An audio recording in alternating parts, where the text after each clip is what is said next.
3, okay? Eat, sleep, listen to story. And that's it. Huh? Sleep, eat, listen, story. Sleep, eat, listen to stories.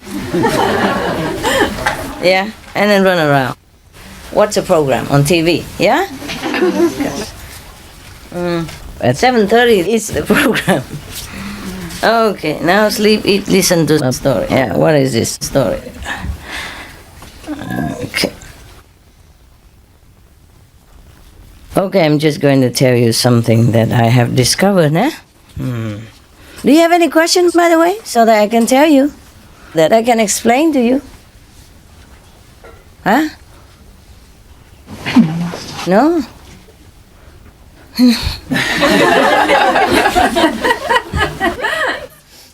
Don't care, don't know. You guys so lazy to even think. Not even ask. Oh, before you asked a lot of questions, then how come nobody asked anymore recently? Yeah. Maybe it's a late question. What is actually a good disciple? We're talking about good master should be like this, give true light and omnipresent. What is the criterion for a good disciple? No idea. I haven't seen one.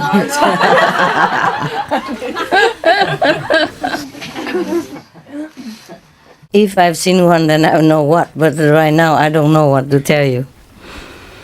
Yeah. So, you think you are a good disciple, perhaps? No. I dare not think that. I ask him every day if I'm still worthy to be your disciple. If you're not, you just go, man. You know what to do. Of course, I'm hanging around, but just hang around. We are still worthy. Actually, we are. What do you want me to tell you again?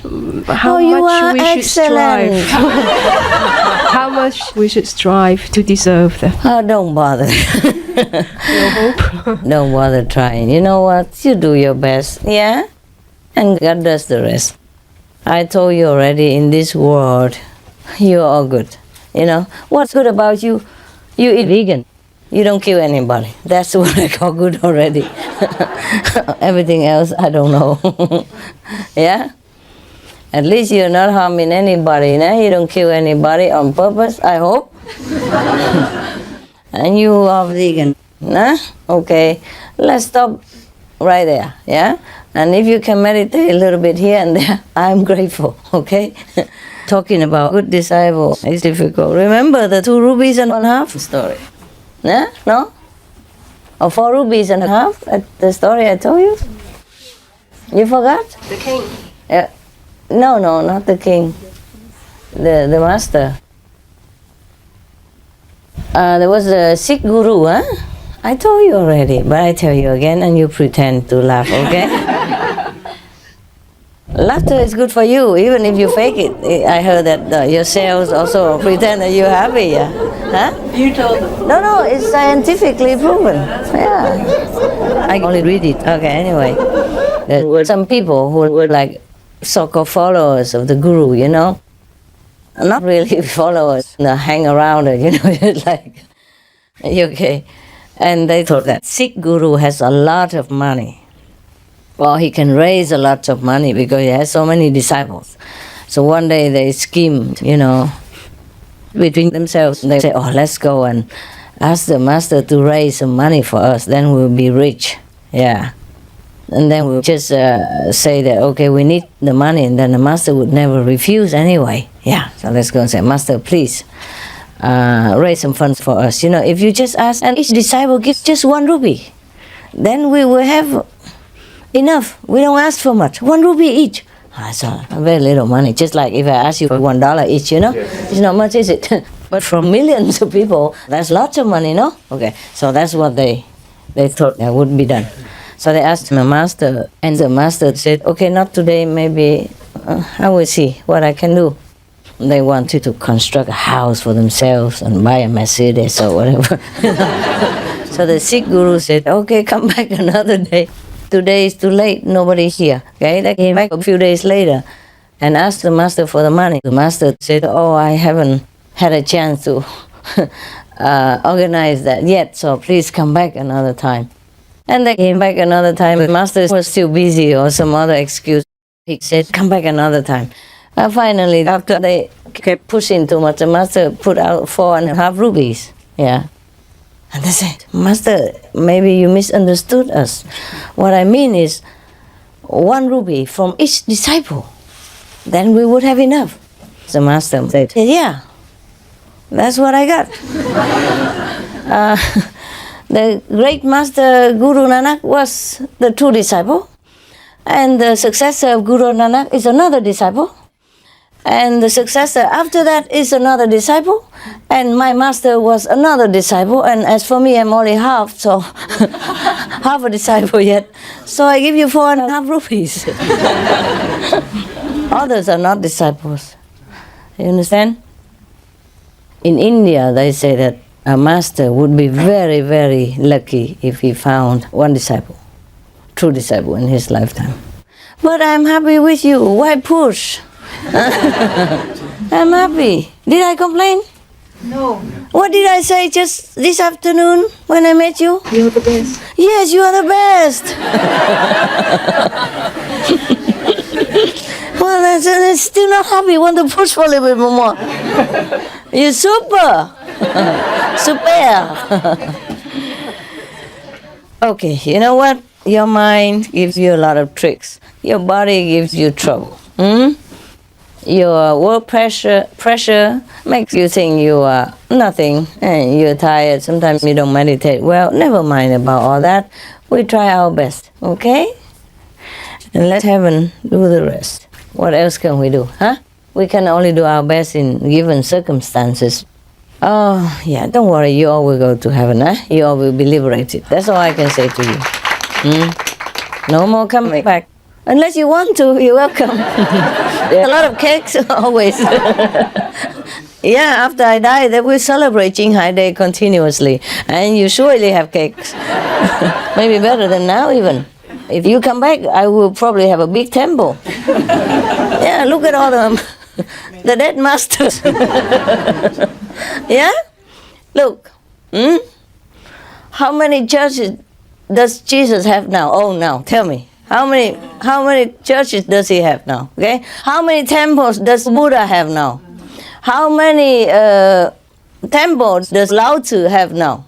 And Kongzi, or the Sikh gurus, the Amritsar. Oh, it's like a beautiful palace. You know, the Sikh temple in Amritsar. Yeah, it's beautiful, big, big, big. And it houses hundreds of thousands of people. Yeah. And look at Prophet Muhammad, peace be upon him. How many mosques does he own now? You hear me? Yeah. So please do come back. You will not have to sit on the floor and squeeze it like this. I'm sure at that time you probably see a big temple or church somewhere. Qinghaiism. Yeah, welcome everybody. Just sign your name and you are a disciple. There's no need to initiate, no need vegan. All this nonsense is too much trouble. Go inside, sit the big temple for yourself. Just eat cake. Huh? And cakes, a lot of cakes. Every Qinghai Day, a lot of cakes. And they will make sure one side is an English Christmas pudding and the other side is the fruit cake. If that's in France, huh? Maybe in Taiwan they have another kind, and they will continue the tradition of the last one. Yeah. And in my mosque or my temple, whatever, you probably see a yellow chair with a table in front of it, and then some cup, and mineral water, and flowers, and a watch even, a clock, so that the empty chair knows what time is it. I'm telling you. Yeah, look at us. We don't even have a place to sit, huh? I'm so sorry, guys. We could have had a bigger one, but there's always some urgent case to take care, yeah? Always some better cause to spend my money on. So it's okay, huh? Yes. Now and again that's why I don't make a retreat every week, no? Yeah? Every 2-3 months you can bear, right? Yes. You can make a happy face and come here. But even every 2-3 weeks, thank you, Master.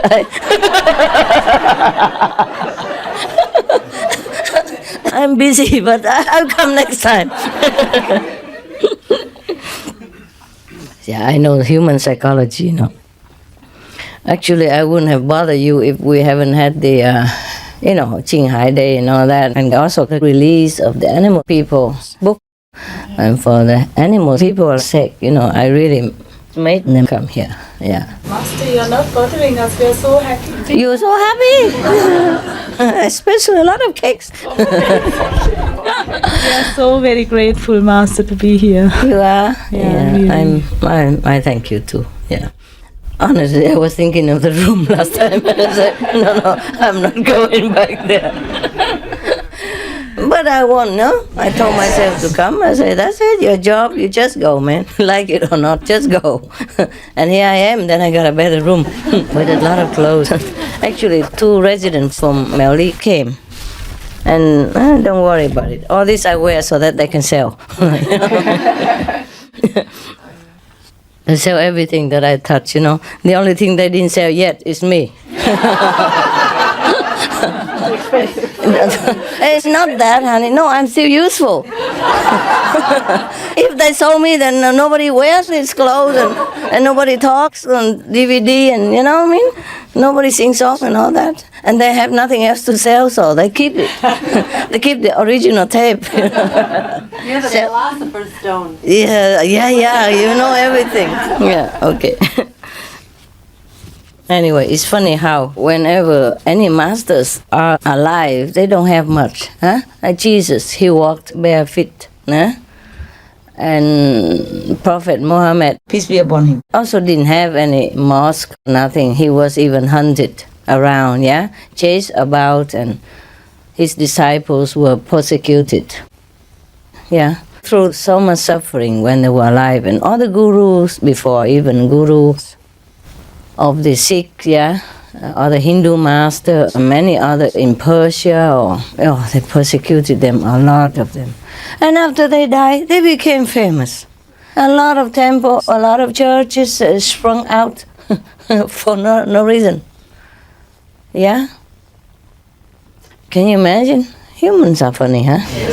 Really, I give up, I'm telling you. So if you want a temple and a bigger place, please come back after I die.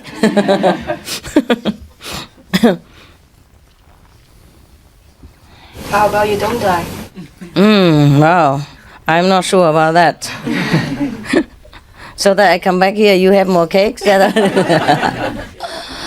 It's all right, honey. Yeah. When you finish your job, you go, eh? What for staying here too long? If I don't die, then what will you do? You just leave me anyway. At 70, 60, or 80, 90, 100 max, she's gone. And then she's telling me, sit here, feeding cakes to her children. Yeah. My God, I live very long already, I've seen many good friends, good disciples gone. Yeah, good people. My parents are even gone. Recently, my mother is also gone. Yeah, sir. You don't know? You know. Some of you didn't watch TV. Okay, never mind. She's happy. Yeah, actually. Yeah, she's happy. It's just we in the physical realm, we miss something, the physical nearness. But they're happy. My parents are on, 4th level. Happy. Yeah. Grandma also together. They're seeing each other. Hi. You are my son. Yeah. But it's sad when you lose somebody you love in this physical realm because you see him no more. And of course you see them from heaven, it's not the same. Huh? Yeah. I'm happy for her anyway. But I cannot say I'm not sad, I'm happy but I'm sad. I'm sad but I'm happy. Nobody can understand that, huh? Yeah. Anyway, I took care of my parents the best I could. Yeah. Offer them whatever physical necessity that they needed, and my love. And my liberation gift. Yeah, I think it's the best. I think I've done a good daughter part, no? Yeah, very much so. And some of the friends and disciples, they were so young, but they're gone, see? But I've done my part also. They're liberated, they go to the 3rd, the 4th, even the low 5th. Yeah? We're okay. Yeah. The physical body we can't always keep. Okay, I'm going to tell you some secrets. I wrote it a long time already. I just dug it out from somewhere. I've been moving house too much. I left it. It's been a long time, this one. Yeah, this light gives my eyes trouble all the time. We need it, you see, but it makes me trouble. This eye is sensitive. Okay, let's see.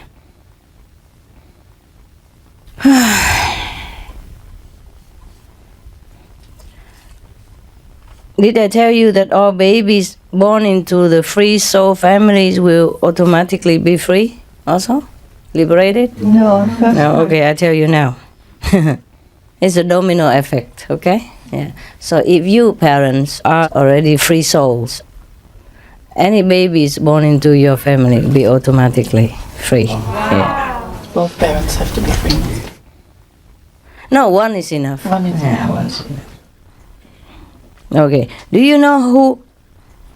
Oh, I just happened to come across my past life when I noticed somewhere. Remember the woman asked me where else have I been king and queen or something? I just found it here. Second time I was in Spain. I was a queen 700 years ago. My name was something like Yeni, queen. Queen of queens. Yeni, queen of queens. I don't know why it's named like that. Oh, I'm too lazy to check. It just flashed in my mind. I wrote it down for fun. Many years ago, and it's here. Just found it yesterday. Okay, and what else? Okay, baby born free. You know how a man or woman become a man or woman, or become gay or lesbian? No? Oh. Okay. I mean, I'm talking about normal people, hey? But the spiritual practitioners are not the same, okay? Suppose you are in a man body now. Next life you want to be a woman, you can be a woman right away. You don't have to wait for the circle to complete, okay? The circle is like this, okay? Whatever, you mineral and all that, you come up, okay? A human. And you're a man first, okay? And then you become a gay next. I don't mean immediately next life. But the circle is like that. You know, if you earn more merit, then you change your body and you become a gay. So a gay is better than a man, I'm telling you. Spiritual level-wise, huh? According to what I see, I can't prove it. Okay. And then from gay you become a lesbian. I mean the next step, yeah? Not the same life or not necessarily immediate next life, but probably next life or many lives ahead, yeah? That is the steps, yeah? And then from lesbian you become bisexual. And then the next is woman. So we're lucky. Telling you, woman is precious. Didn't believe me. But for your information, I was a man last life. Watch it. But I haven't turned into a gay or lesbian or bisexual. I didn't have to go through that. Because I'm a spiritual practitioner. If I want to be man, I be man. If I want to be woman, I be woman. Actually, this body I told you I had borrowed. Yeah, the body was already stiff, you know. Already gone. Cold and gone. So my father came back, but just by the way, he couldn't have revived me at all. You know, I want to come, and I just went into the body. So I had no physical connection with the parents at birth at all. I came 2 years afterward. Yeah. And the fifth level saint had inhabited this body before me, yeah, just to clear it up. And then I came in, okay? All right. And do you know about sudden combustion? Combustion is somebody suddenly burns himself to death. Spontaneous? It's spontaneous, yeah. Or sudden combustion. That is a person going directly to hell. Time's up. Wow. Yeah. Real fire? With the fire from themselves. Oh. They just disappear. They burned themselves to cinders. It's rare, but it happens. It's all over. Everybody knows that. Yeah. Okay. Not everybody knows, but it happens. Okay, it's scary, I tell you. Don't wait until tomorrow to practice, huh? Some people are like that, you know? They can't even wait until they die to go to hell. Their time's up, they just, you know, the fire from hell just come burn them like that. People say they burn themselves. It's not like that. It's just connection with the negative realm. They go directly to hell. People can evolve directly from trees or animal people if they have good merit, yeah, and vice versa. Good merit is even that maybe sometimes a master plucks a flower from a tree or something, then that tree will evolve into a human being next life, yeah, after the tree dies. But they will not be so smart or lively, you know, they're a little bit dumb, but still liberated, no problem. And vice versa, that's a scary thing, you know, to go up, okay, to go down, scary.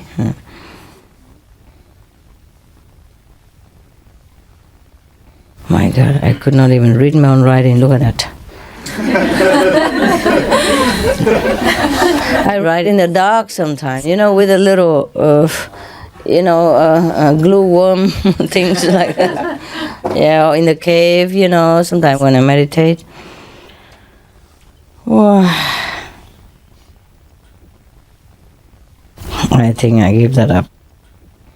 I wrote like a doctor. Doctor's daughter. It's not very far, is it? Well, okay, never mind. Yeah, as I told you already, like 11/11/03, 2003, 90% of the world population has been free. Wow! I probably told you already. Here, and just a note left over. A lot of stuff.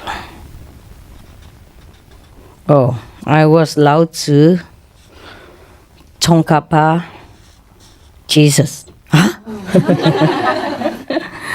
Quetzalcoatl, Mexican. Yeah. Rama V of Thailand, 4 times Chinese kings, twice Spanish queen. I was Rama, Rama, like exile Rama, yeah. English citizen.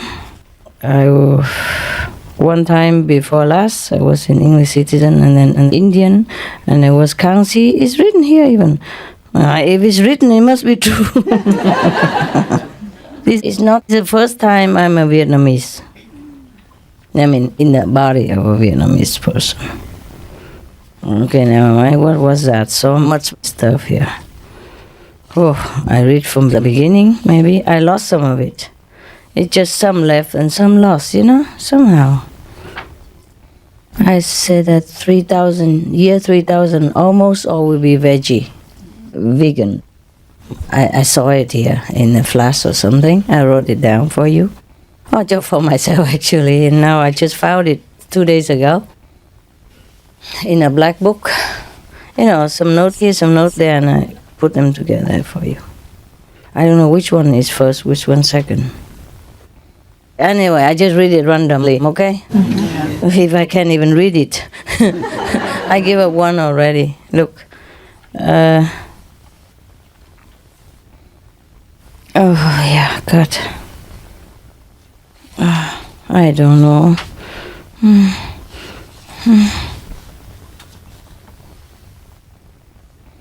Oh, this is all other things for me only. About the council. About the Universal Council. Okay, well.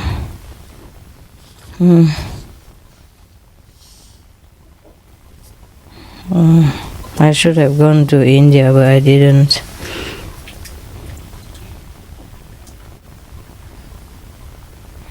Aliens exist. Just now the journalist asked me about alien, huh? Perhaps you didn't understand. Alien exists from other planets or are good for humans. The so-called bad ones are man-made for ulterior purposes. If aliens really wanted to harm us, they would have done so a long time ago. Exclamation, exclamation, exclamation. Yeah, and then the technologies they have, they just, with the technology they have, we would have no chance to survive if they wanted to harm us. They just visit for info, etc., like we do to the moon. Yeah, like we go to the moon to check out the moon. I say about 20 councils have come down. I am the 20th. Wow. Okay, never mind. I don't want to say anymore. We should not. This is too much for you. We stop there. I will let you know something else. Okay. The lady before, the journalist lady asked me about Mars and the moon. Look at that. Here, I have it. Moon and Martian visit us sometimes. Moon people, yeah? They are more advanced, invisible to human eyes. So are the Venusians, etc. They are not more spiritually advanced, just technology more advanced. Moon people are a little bit more aggressive than the other planets above, other planets, Venus and Mars. The moon saw us come. Were curious but did not mind, as we did nothing to harm them. The Martian, Venusians, mooners look like us. Big eyes, they come from all the galaxies much farther from us. That's all I wrote. I want to know more, but that's all there is. They look like us, but they are not, they are not having a physical body. They can manifest if they want to. They don't need it. Yeah, we cannot manifest an invisible body, but they are invisible. They can manifest a physical body if they want to. I told you already many times, even a fifth level person, rarely, but they also can come down and manifest for a while, It's suffering, but they can do it, yeah? Or the astral people, they come and go all the time. I told you already, before. How many days and blah, blah, blah, yeah. Oh, probably it's here. Governments have UFO 50 times faster than normal airplanes. Nothing compared to aliens. Within 10 years, we can have these two fly around. And I joked to myself, group meditation will be more frequent. I have written that.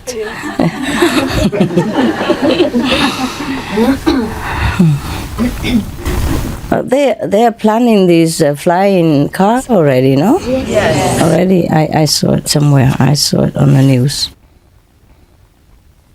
Hopefully, 2-3 years, we have flying cars. Better transport around, also good for group meditation. I wrote group meditation. Little baby. I was saying after my birthday, I will go to Europe, and I did. At that time, I didn't go to Europe to stay, but I wrote it down already, and now I really went to Europe. For a long time, and I went to England and stayed and had a hotel and all that. That was long years ago, eh? Must be a few years before. Yeah, okay, and this is all kind of the noble quality. I will check in somebody. Even the most powerful religious leader, 30-40% human cells and 30-40% noble quality only. So, as we say, the clothes don't make a monk, huh? Yeah. I'm surprised myself too. I'm surprised. I'm not surprised, but yet I'm surprised.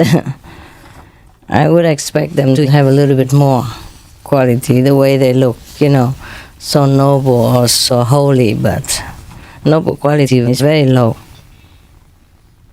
So the humans are not what they think they are.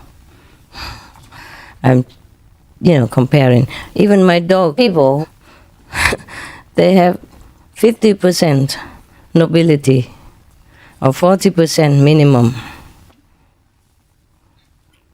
My bird people, minimum 20% NQ, noble quality, maximum 50% noble quality. Disciples, minimum 2%, maximum 30% noble quality.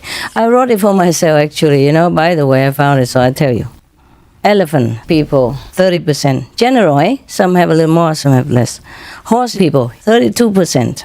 The pig people, 30%. The chicken people, 4%. So I told you, I wrote it here for myself. Look, you're my witness, nah? I'm not making it up. So the humans are not what they think they are. I have written it. It's for myself. Eh? I didn't write it today for you. I didn't remember I wrote that, but I did. I'm just shaking my head, One day I said to my attendant, few months ago, I said, that guy was talking to myself, my bird person. This one has how much percent, that one has how much percent nobility. And then he said, how much he has? I said, you want to know? So he said, yes, please. I said, 10%. He said, only 10%? I said, that's very good already. Many people have only 2%. And he asked me about the big one in Italy, big religious figure. And I said, 30%. He said, very good. Oh, 30%, because compared to him, he's only 10, the P, yeah? Yes. So I said, yeah, he has a lot of NQ, as much as an elephant person. Elephant people, 30%. Horse people, 32. So he was laughing so much, We don't go out and try to humiliate anybody or to offend anyone, okay? Because you are my disciple. I have to let you know. I'm just telling you the truth so that you know humans are not always what they think they are. And the outward appearance does really deceive you. It does deceive me also, eh? That's why I want to find out. Otherwise, I don't have time to nose into people's business. I want to know whether I'm right or I'm wrong about somebody, whether people are worthy of reverence, whether the humans are worshipping the right one. At least if they have some noble quality and something good to offer to humankind. I'm sorry. Noble quality you have to earn also. Yes? So just a small question. How much should the fifth level saint have? Noble quality? Yeah. It depends. Depends if it's a low fifth, high fifth. High fifth. High fifth. Maybe 80%.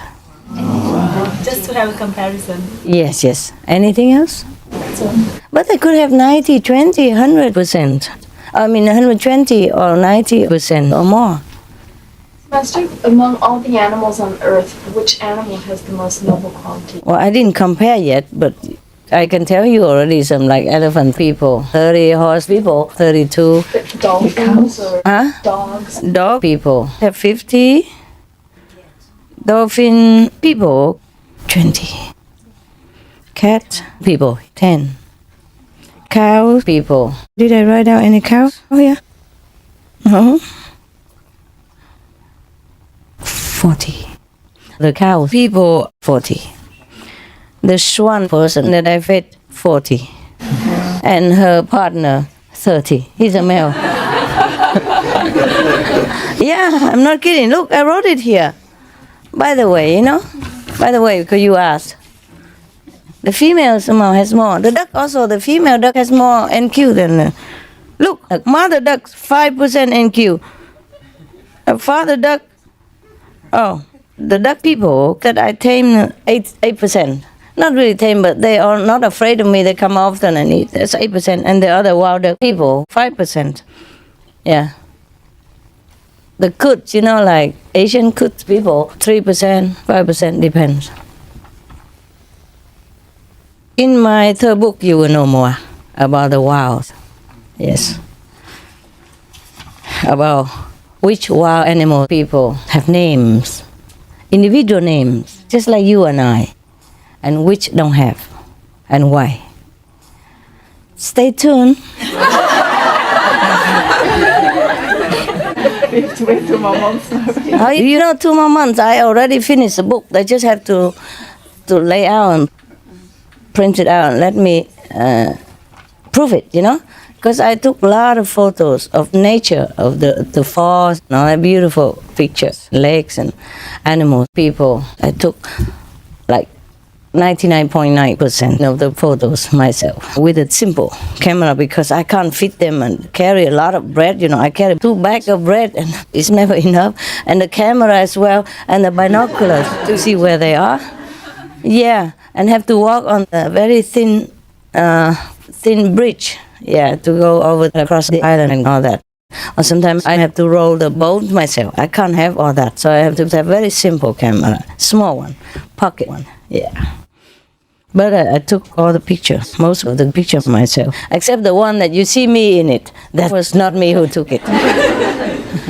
I tried, but I saw in my nose in the photo after it was developed because I couldn't do it. Not far enough. Now, the pig people have 30%. Huh? Yeah. As much as an elephant person. They're very intelligent and noble. Okay, there's some more revelations. Are you ready? Are you want to go eat? No? 7 o'clock, man. No? So much cake. Full of cake. It's true, but it's 7:30. Somebody must go and watch TV in the program, no? I also missed the beginning of the program. I want to watch it. It's so lively, beautiful. Because if I don't watch it today, I never have a chance to watch it again. You can download. I know, but I know that, but I don't have time tomorrow. Yeah? Yeah, most of the time, if I can't watch it today, it's very difficult for me to watch it again because I'm not like you who have time. And every day is a busy day. Yeah, but never mind. Okay, well, if we can make it quickly, then whoever go watch, okay, I sacrifice it. Don't care. Okay. Huh? What? Just 20 minutes more. 20 minutes more. I don't know if we can finish this. We can watch together. I wrote a lot. We can watch together. Watch it together? Yeah, maybe later. What? We also want to watch the special program. Oh, you didn't watch it? We Honey? watched it, but Not enough. Yeah, it's okay. Let's go watch it. After, maybe we'll come back. Yeah? yes, thank you. 20 minutes is not enough. Because you will ask questions and I will explain. And if I could even read it. And it takes some time, what is that? Spoken? Yeah, I had written it long ago, and I don't even know if I could read it very well. And I have to think in between and pick a little bit, There's some top secret you should not know. For example, yeah, okay. Maybe we go eat a little bit, watch the program meanwhile, and we all come back later. Huh? Okay? You're very welcome.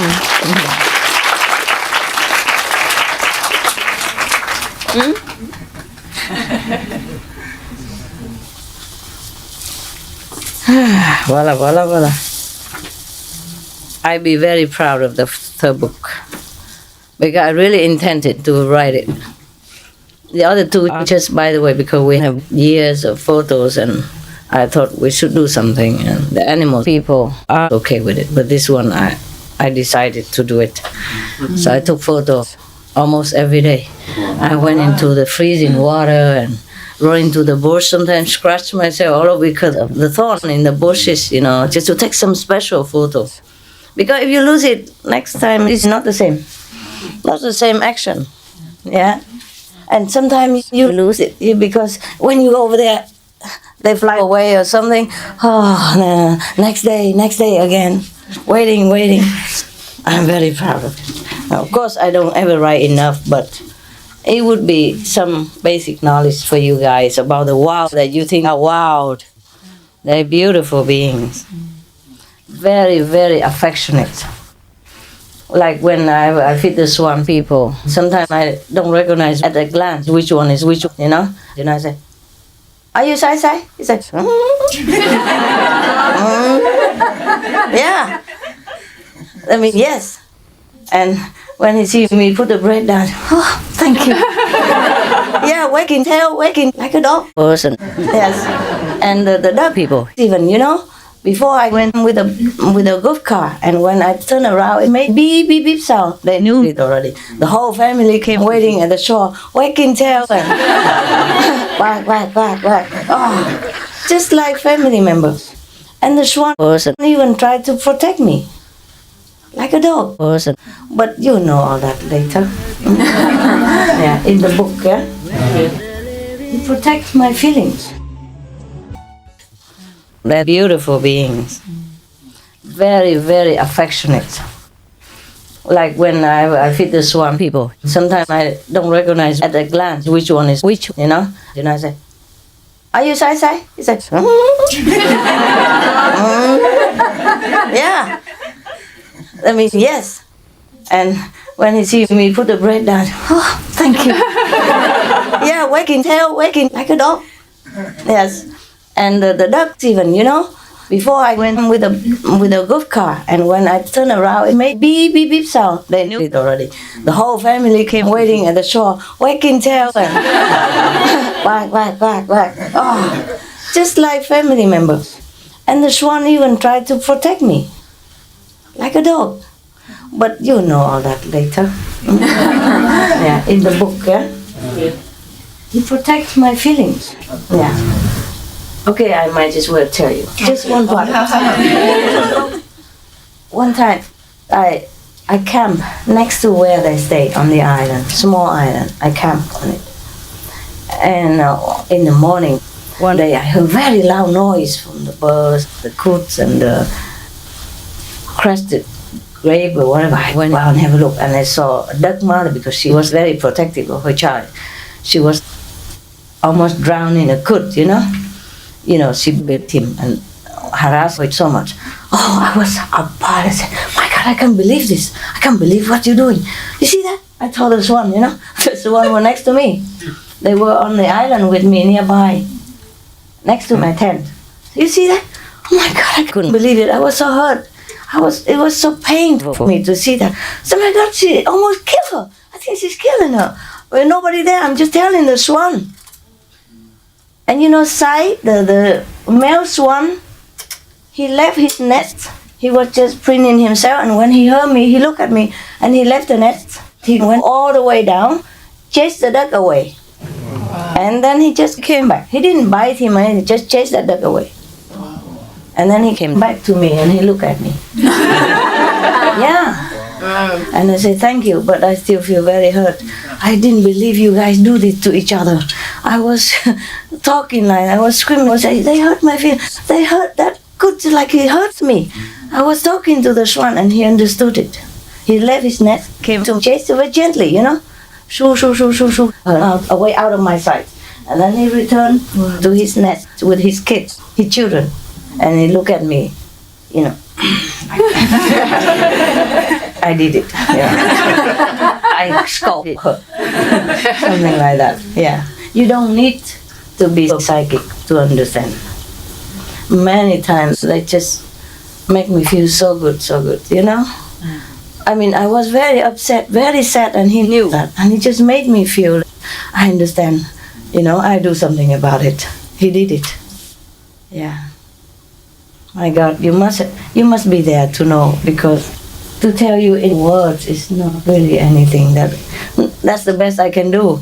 But you must be there to know, to feel it, to feel what I feel, and to know the communication between us. He really did something for me.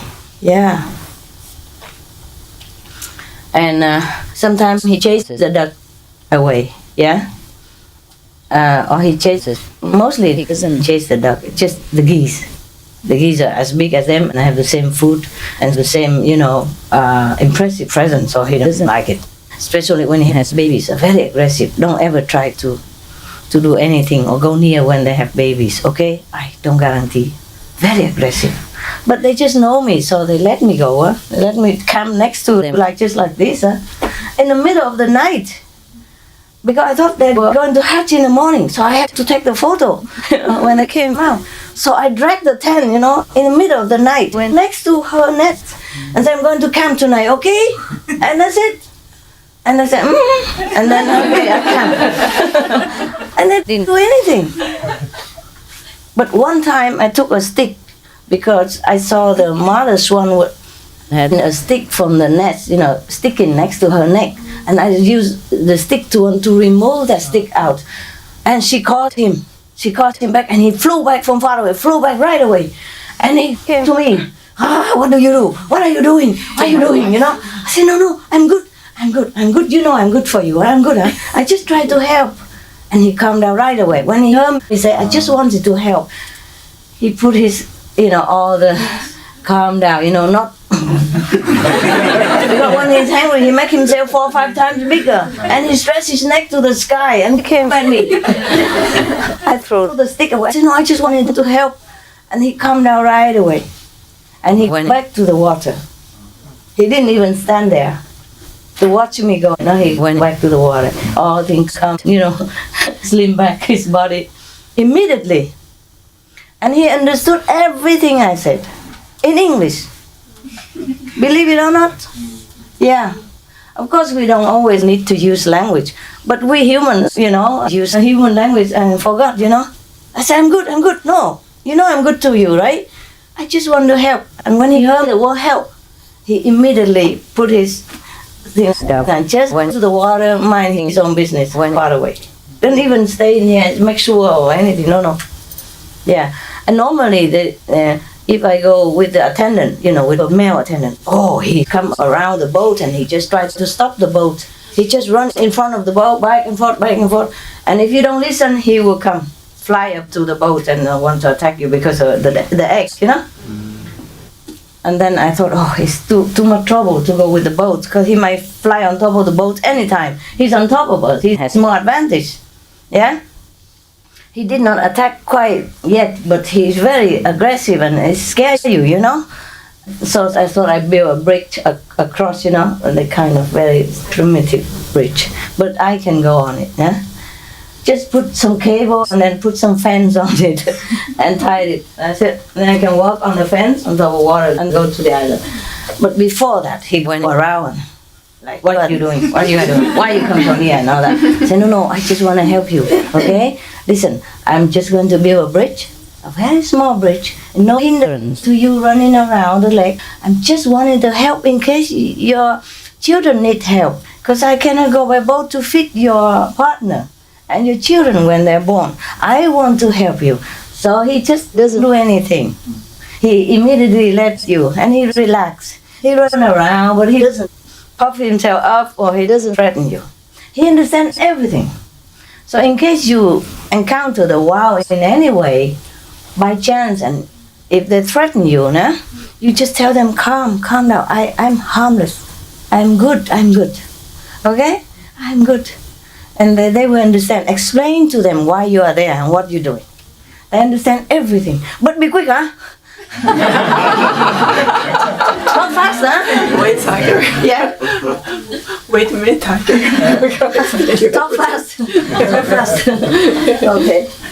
But don't just go in the wow and meet the wow or anything. If you want to feed them, okay, be distant until they know you, until you're sure. Yeah. But you're never sure, okay? It depends on your energy, Yeah. Sometimes if you just have a little aggressiveness in your head, he knows it. Because one time I was so mad at him because he shoo all the geese away, When I want to feed them, he shoo them. He owned the whole lake. So his name is written all over it. So I said, Shai, you are so bad. You're so bad. I really don't like your manner. You have to change it. Yeah? But he didn't listen. And the next time I scold him again, but he felt very sorry. He said sorry, and then he said, yeah, he did. I said, then just don't do it. And he said, okay. Next day he did the same again. So I was angry. I'm too lazy to talk to him. I said, I'm too lazy to talk to you. I don't want to talk to you. I don't want to see you. Go away. Go away. Eat and go. And then I said to my attendant, I said, oh, you know what? I want to catch this guy so that others can come and eat easily, because he looks like he just monopolized the whole lake, and I can't even feed the other geese because he has egg, So he watches the whole lake day and night. He doesn't sleep a wink, I'm telling you. Wow. Yes. Only after the kids were born and they grew up a little bit, one time I caught him sleeping. You know how I know it? He snored. Like everybody else. Yeah. So anyway, what did I say? Oh, I was saying to my attendant only, well, I want to catch this guy, and then we can feed every other creature that comes along. Okay, I just said to my attendant, but I didn't do anything. Next day, he saw me. He came with 5 times bigger than his body. Come to me. Oh, he snatched the bread back from my hand before I even have a chance to open it. I said, okay, eat it. And I walked away, and his partner, feeling very ashamed, she took all the children and went away from him. Yeah, she felt bad for me, sorry, and took all the kids away. We didn't fight with him, but show him that she disapproves. Yeah. And you don't know how much she talks to me, this one. The girl, The boy understands all language, the girl also. But the inside communication, she can see, thousands of years ahead and behind. Yeah, she tells me who's good, who's not good. Whoever comes near, who's not good. Yeah, she tells me a lot of things. Yeah, okay, anyway, go eat. See you later.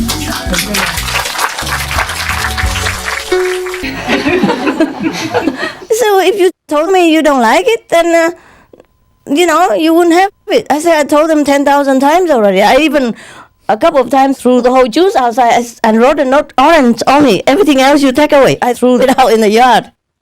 And next day, it came back again in the fridge.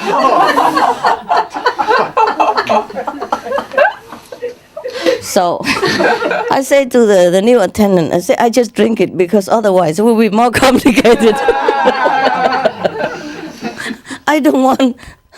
I want peace in the house. I even drink poison now if he gives me. I'm just quiet and drink. And I say, yuck. I don't like the taste. It's mixed with mango and all stuff. I like mango, but I like to eat it, mango, or drink mango juice alone. I don't like to mix with other kinds. It tastes funny.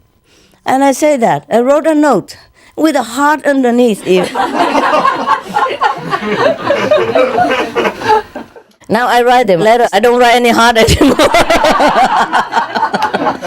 Only when it comes, and I say thank you, and then with the heart.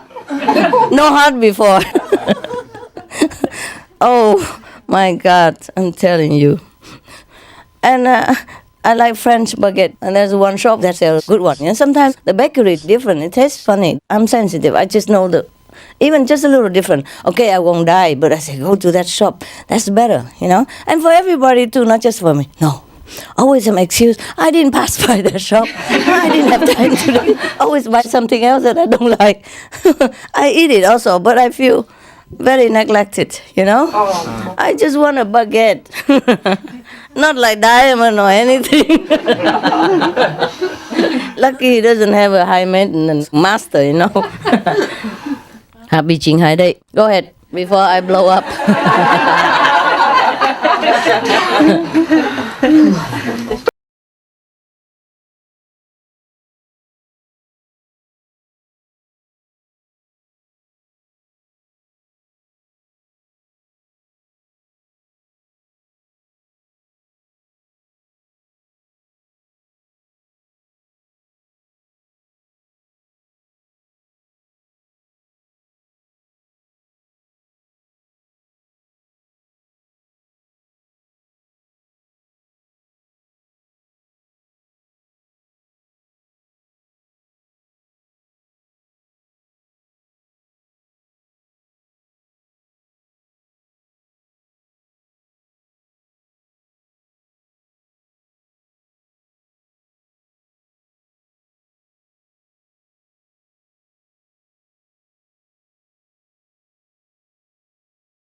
Wow.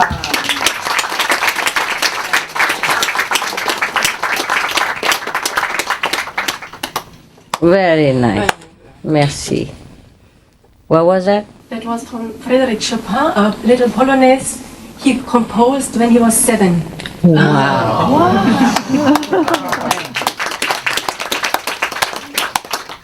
Some genius, huh? By the way, you guys feel better this time, huh? I bought a couple more heater and told them to. And the toilet's better, no? Why didn't you guys think about it? Why do you need a brain like mine to think of toilets? Just rent a couple more. Is it much better now? Yes. With extra, yeah? Yes. Emergency, they eat a lot like this. We'll wait too long. How possible? Yeah, really, it's better now? Maybe we just keep it like this. What the heck, buying a bigger place, then I have to take care more. So really, I'm really tired. You know, we have a lot of people, but everybody just keeps thinking I'm invincible. Maybe I am, but my body's not. Yeah? Every little thing, my God. You have to sense what is right and what's wrong, right? Like the keynote, no? Just hit the right one, don't hit the wrong one. And the music is beautiful, no? Huh? Sister, brother, whoever you are. Or you are the boy, or you are the sister, or you are the brother. Yeah, anyway. Practice so many years and still don't know what's the right thing and what's the wrong thing to do. I'm very frustrated. So used to with Mama being around, you know. That's why sometimes I don't want to be around, so you guys can grow up a little bit, be independent. Yeah, I didn't go back to Melly for a long time. But whenever they see me, that's it. The baby quality comes out again.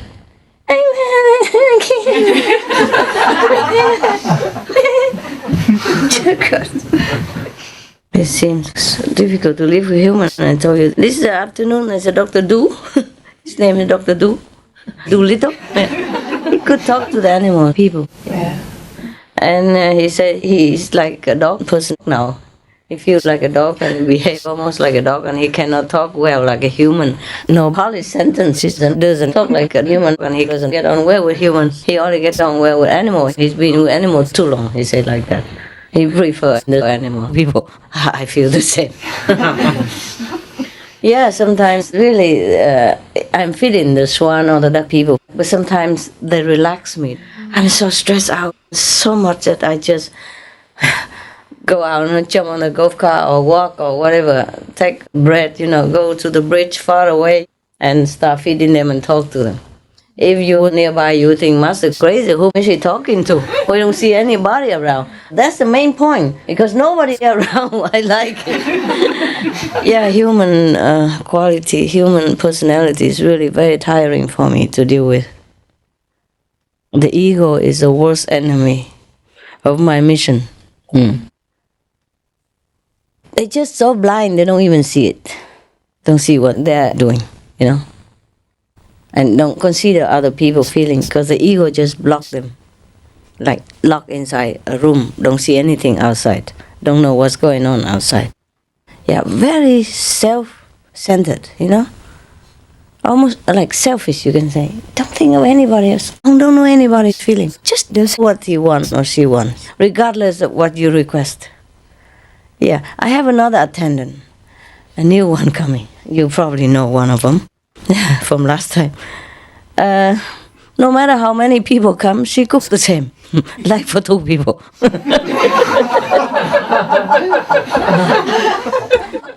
Yes, please laugh as much as you want. This is a true story. And I have a witness here. The witness is still alive, you know. So one time I discovered it. I said, hey, you cook so little. Is enough? Because we have 10 dog people and 6 human beings. You know that? And other pet people. She said, oh, we still have some from, yesterday, a lot, so this should be enough. I said, okay, I believe her. Next day, it's the same. Hey, is still something left from yesterday? Oh, no, I think that's enough also. And then I didn't think of it much. I thought maybe it's really enough. And because maybe sometimes they don't like the new regime, maybe don't like brown rice and sesame, so maybe they eat bread or whatever else, instant noodles, favorite, or whatever, yeah? So I didn't say anything. A few days, many days, I saw like that. And she said, it's always enough. It's always enough. Fine. But one day I felt a little suspicious. So I asked the other people, I said, do you have enough food? No, master, every day we had to, we were so hungry and we had to eat anything. I said, why didn't you tell her to cook more? We did, master, we did many times. All of us told her one by one. But every time we look, it's the same. There's something wrong with her ears. Not really, just square. Last life karma. Last life karma, stingy. Didn't feed people. Didn't want to spend money on anybody. This life does the same stuff. Yeah. I have another one. Well, she's old now, bless her soul. It's not like I'm talking bad or anything. I'm just telling you the ego is troublesome. Just blocks you dead. You hear nothing, you see nothing, you feel nothing of anybody else. And those guys are already much better, already less ego, like 10%, for example. Some are even worse, 30%. These people, they go to war all the time. They make war all the time. Like some president, The name I shall not mention, huh? Okay. Anyway, some of 40, 50% ego. Oh, you avoid these people. They kill you anytime. They don't even blink. Yeah. Because they're so self-centered, selfish, They don't consider anybody important at all. Anybody or anything stands in their way, they cut. That's it. No mercy, no thinking, no blinking. No conscience, nothing. Too much on the negative side. Ego is weighing, is more on the negative. Noble quality is more on the positive. More noble quality, easy to get on with everybody, very pleasant to be with, generous, kind, simple. Yeah? Less NQ, a lot of EQ, trouble. You know what EQ is? Ego. You know everything. She's been there, join the club. Okay, so I'm telling you, ego is the worst enemy, nobody else. No sin, no devil, nobody, just the ego. Ego is the last impression from the karma, yeah? Also from the something that you do in this lifetime. Maybe you're spoiled, your background, or you have a PhD or something, and then you think you're a big shot. Problem. Yeah, there's another true story. I have a resident, and not only she doesn't help to cook on Sunday every time thousands of people come, and not only she doesn't help anything, she's old, she hangs around and she says, enough, that's enough, and she goes, that's enough, and she goes, that's enough. She doesn't let people cook at all. Not only she doesn't cook, she stops other people, cooking more, feeding people. That's why I have to always go down and check, but sometimes I can't do it all the time. I'm busy with something. And she always goes, that's enough. Go la. Enough already. Sometimes people don't have enough food, I was so mad sometimes because I keep telling her and she didn't change. I was so mad because people came a long way. It's inside Taiwan, but you have to travel sometimes 6 hours to get there. Yeah, because you have to go to the bus station or you have to go with the tongxiu, you're waiting and traffic, if from the other side of Taiwan come to Miao Li, it also takes a long time. Yeah, 3, 4, 6 hours, depends on where you live, yeah? Sometimes traffic is not convenient, no car, have to go to the bus and wait and all that, yeah, and change to another bus and it takes a long time. Or have to go to a certain area, they have rented the bus and they take it together. And it takes a long time to wait so that all the persons concentrate together and then take the bus. You see, it's a lot of inconvenience for them. With the, all the thorns that you're taking with you, and umbrella and tent and meditation tent and sleeping tent, all kinds of stuff. A lot of things, yeah?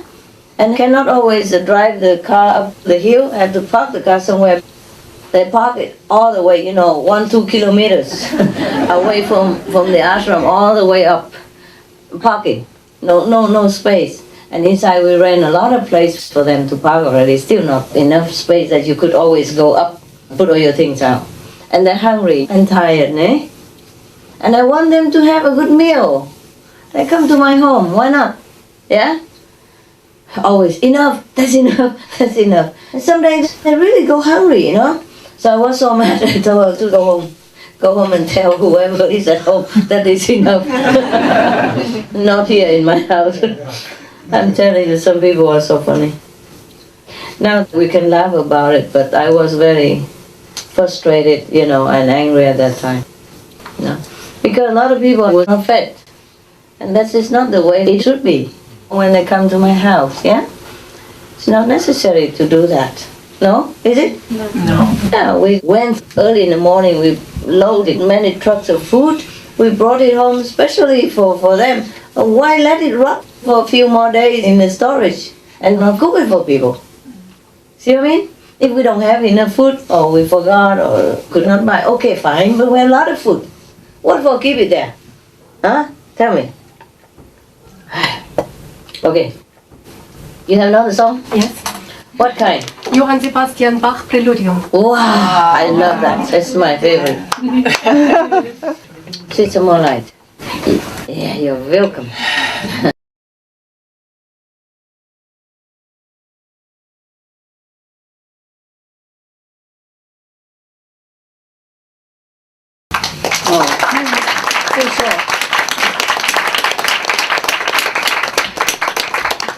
This is magic music. They're not just simple music, they're magic. Yeah? I really make you go somewhere else, huh? Yeah. It's wonderful. You have anything else? There's violin. Violin? Wonderful. Please, give us some fun. Yeah, that's cool. So that's our Qinghai Day program, huh? Yeah. At least we have some reserve, huh?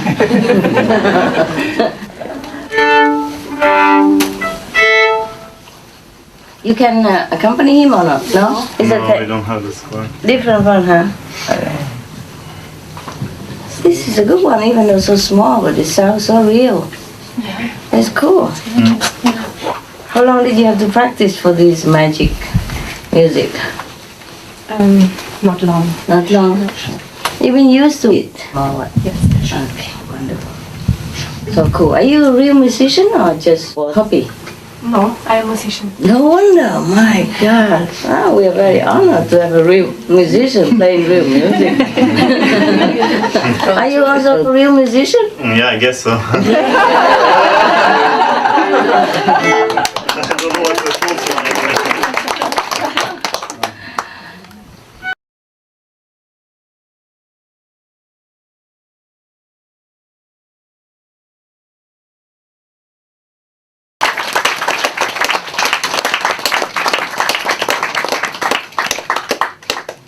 Thank you so much.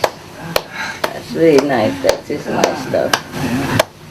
Why can't we just stay here and play violin every day? Somebody else will pay 4,000 euros. My God.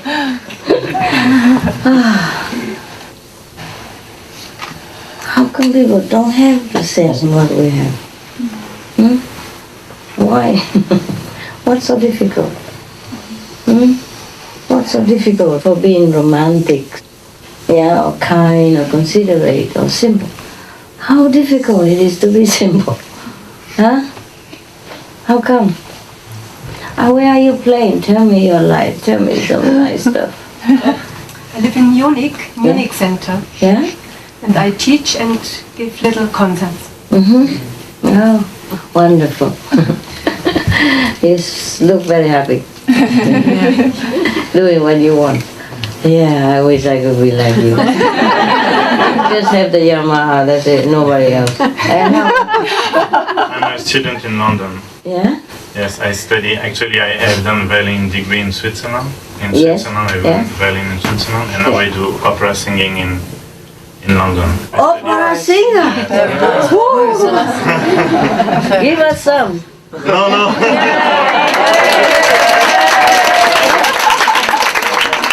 feel inspired? I just can't. I mean, I prepared nothing. It's. Oh, I understand. Yeah. He wants to give a quality performance. Next time. Not on demand. Okay, I understand. Yeah. Thank you. Yeah, they need quality time and, prepared and inspiration. Not sitting like this, give me some.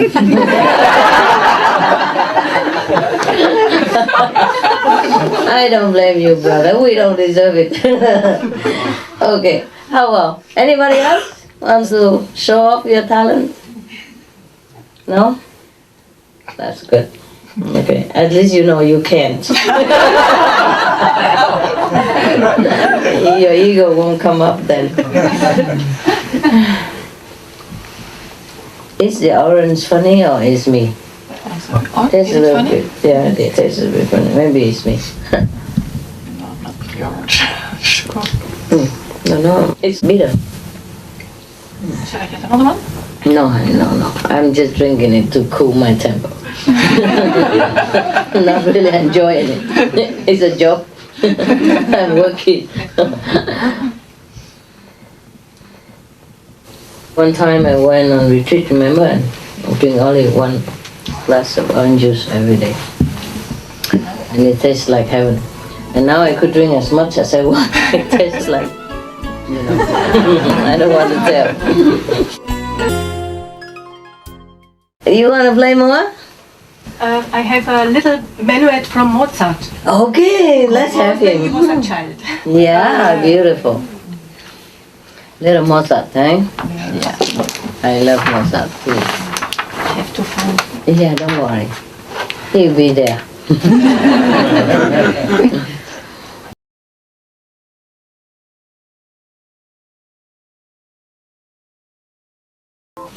Oh, he's also cool. That's really nice music, huh? So happy. I remember some idiot told him to make less notes. Not so many notes. He said, take some notes away, too many notes. So stupid.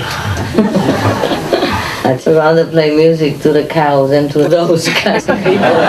They take some notes away, and it's not Mozart anymore. It becomes na-na, na-na, na-na. Some people are funny, huh? Luckily, we don't have many. You want to play some more for us? Can you? No? Professional. The violin is good for your soul.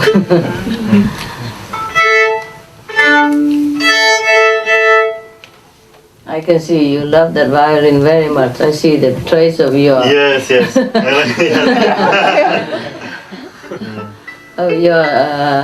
your chin on there. I play some popular Jewish music. Yeah. Yes, why not? Yeah.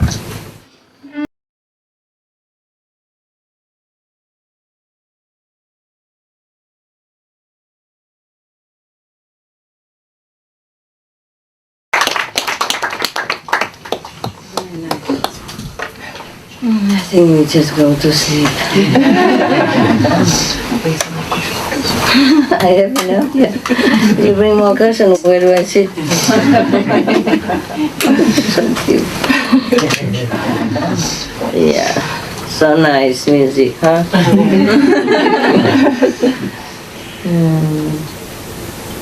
I don't always have live music like this, at home. I light a little fire. And then I just put the iPod on. Chopin. iPod, Chopin, iPod. Chopin on the go.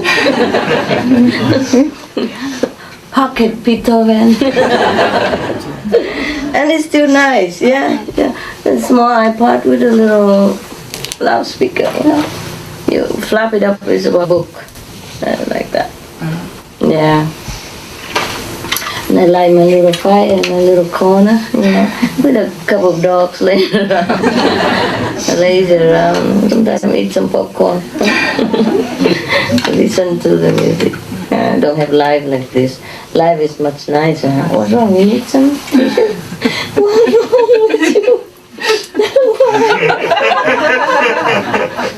Why? Because I like you feeling happy. Oh, yeah? Why doesn't take much to make me happy? It takes a lot to make me mad. Guys, it's still Qinghai Day. Please eat some more cake. Yeah, okay? And tomorrow we really meditate, okay? Go ahead. One side here, one side there. And some for outside people, no? Or you have just changed, right? Okay. You just changed? No, you haven't. The same guys sit here. No change, huh? Okay, cool. Thank you. Real musicians. Wonderful. You really look like musicians. I don't know how musicians should look, but they really look like you know, it's a kind of sweetness about them, you know? A kind of innocent childhood, you know, kind of innocent purity about musicians. I mean the real one, huh? Not the iPod one like me. Sometimes I think I'm ruined, you know, guys, dealing with so many people. I think I'm ruined. Sometimes I feel sorry for a little kid in me. Another time I feel sorry for the poet in me. And another time I feel sorry for the musician in me, the would-be musician in me. Remember my father didn't want me to study music when I was young? Yeah, no sé. I don't know. But I learned it on the slide, you know. Yeah, I learned it alone. Otherwise, well, I would have probably been like you, giving concerts, you know, that instead of sitting here talking. Hey, there's some more here, baby. Hey, for outside, if we have enough in here, some for outside. Yeah. Is there any like storage nearby here? No. It's too near the people that I have. What is it, baby? What do you want to do? Just to have. Take one basket to put it outside. Oh, you need that to do it? Okay, here go.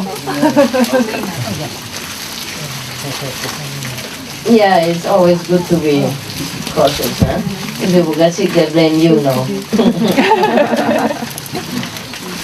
Okay, guys? Everything okay now? That's for outside. Yeah. You have enough here? The musician doesn't have enough. We didn't get any. And the cameraman. Why do you give them such things? Why not cake? Oh, sorry. I thought it was the biggest one. Yeah? Let them choose what they want. They're musicians. You just listen to their music for free, man.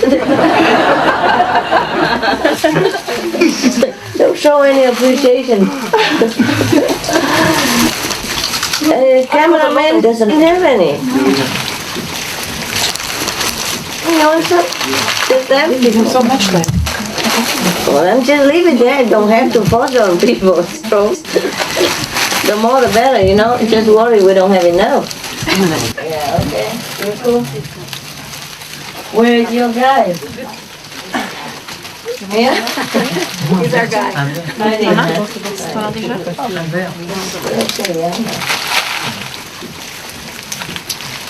Younger than when I first saw your picture. You happy there? Yeah. Funny how last time, you know, like Ronald came here and he just in the corner so quiet. I thought he didn't like it. Did he say he liked it? Yeah? When no one boasted about it, right? But when he came here, he just got in the corner and staring. Said, well, what's wrong with you? What's wrong with this guy? He said, oh, it just feels strange because 1 year I just sit in front of a computer and suddenly saw so many things. Normally I only see people on the computer, you know, and now he sees the real one. He didn't know what to do again. He's looking for the people in the computer instead, so he keeps staring around. So cute. And what did he say to me? He said, when the people came to him and said, you must go to Paris. He was so scared, he thought they'd kick him out. So he loves to work there. Yeah. I'm glad, huh? I'm glad that some people love it there. You do, huh? You, huh? Yeah. Now where else would you go anyway? Where else you go? Out of this world or the next, yeah? We can't get out. Okay, I tell you a story. There was a master, it's a true story in India somewhere, a long time ago. There was a master, one day he wanted to take all of his so-called intimate disciples, the close disciples, out to town. And because the night before everybody was having a festival or something, and in the happiness of Qinghai Day, everybody professed that, Master, I love you, and I follow you forever, I die for you, blah, blah, blah. So the next day he took the whole love you, Master, and went to a brothel. Yeah, and he went up there, and the chief prostitute saw him, knew that he's a holy man. She kneeled down and said, oh, Master, it's my honor that you come to my place. Please tell me what I can do for you and your holy disciples. I don't think they're very holy, maybe they're not. Okay. And then the Master said, oh, I just need to spend one night here in your place. He said, oh, that will be done, Master. Anything else? And also you bring me a plate of vegetables, but cover it. Don't let people see what's in there. I want to eat, but cover vegetarian food, but cover it. And bring me a bottle with syrup, but syrup with color that looks like wine. So a wine bottle but with syrup in it. And then a plate of vegetables, all kinds. Vegetarian dish, cover it. The moment they enter, the whole town already talk. Oh, isn't that Maharaj so and so? But look at what he's doing with his Maharaj disciples in this kind of Maharaj place. They all talk a lot, and all the disciples already feel very, very dishonored. And they were just standing there, standing, talking, didn't know what to do. And the master went upstairs to the chief of the prostitute's place, and she was just standing by, and he said, now kindly lend me your bed for tonight and you go sleep downstairs somewhere else. She said, yes, Master, no problem. She left. And then he ate his vegetables, he drank his orange juice, and then he went to bed to sleep. The next morning when he woke up, he came down. All disciples had left, except one. And he said, where's everybody else? They love you to death, Master. Disciples, where is everybody else? The only one and only leftover disciples, they all left the moment you enter the prostitute's room, Master. They all left already. He said, but why? He said, well, the whole town talks about them, about you and about them, like you have a bottle of wine and you cover the meat plate, otherwise why should you cover it? Yeah, because if it's vegetarian, why he has to cover it so secretly? And you have a bottle of wine even, and you go to the room of the prostitute. So they think something's wrong with you. They think you must have fallen, and so they all left you already, Master. I'm so sorry. Anything I can do for you. I'm the only one. So Master said, then why are you not with them? Why are you still here? So he said, Master, I would have left with them, but I wouldn't know where to go. She said, why is that? He said, everywhere I go, you would be there anyway. That means he sees the Master everywhere. So what's the use of running away from him? So then he chose this one to be his successor, of course, afterwards, eh? But I think he tested them too hard, no? Even for me, I wouldn't even go there. I would be one. And make it into an ashram. Yeah, make it into an ashram after the bad ones are gone, huh? And turn them all into disciples, no? Anyway. And there's another testing story that I think I told you already. About the master who wants to test his gun. No. No? No? Okay, in case I did, you pretend you do not know and laugh about it. One day, Actually, one of the Sikh gurus, yeah? I think this Guru Govind Singh, but I'm not sure anymore. This Guru, he loved swords. He loved guns and all that stuff. Men's toys. At that time, they had to fight a lot with Muslims because they also had different gods problem. The Muslims profess that their God is better than his God, and the Sikh think his God is better than the Muslims, or vice versa, who knows what. So they are harassing each other. Not really, the Muslims were in power, the government, so they give them a lot of hard time. So he needed guns and horse people and fighting men. At that time it was a bloody time for the Sikh disciples and the masters, and they killed the whole family later on, terrible. But one day, some of his disciples bought him a new gun. At that time, I think they just invented guns. And this is a good gun with no backfire. So he said he wanted to test it. So he said to one of his attendants, the so-called most loyal and always professed master, you are the best. I follow you forever, blah, blah, blah. So I said, okay, I forget his name. Just say Laila, whatever, yeah? I want to test my new gun, but I need a target. Could you please stand there and I see if it's really as good as they have advertised. If it's really worth the money that my disciple has spent. So Laila said, oh, Master, I would die for you, but I have children, And my wife would kill me if I if I die right now. She would kill me. Can you believe it? If I die, she would kill me.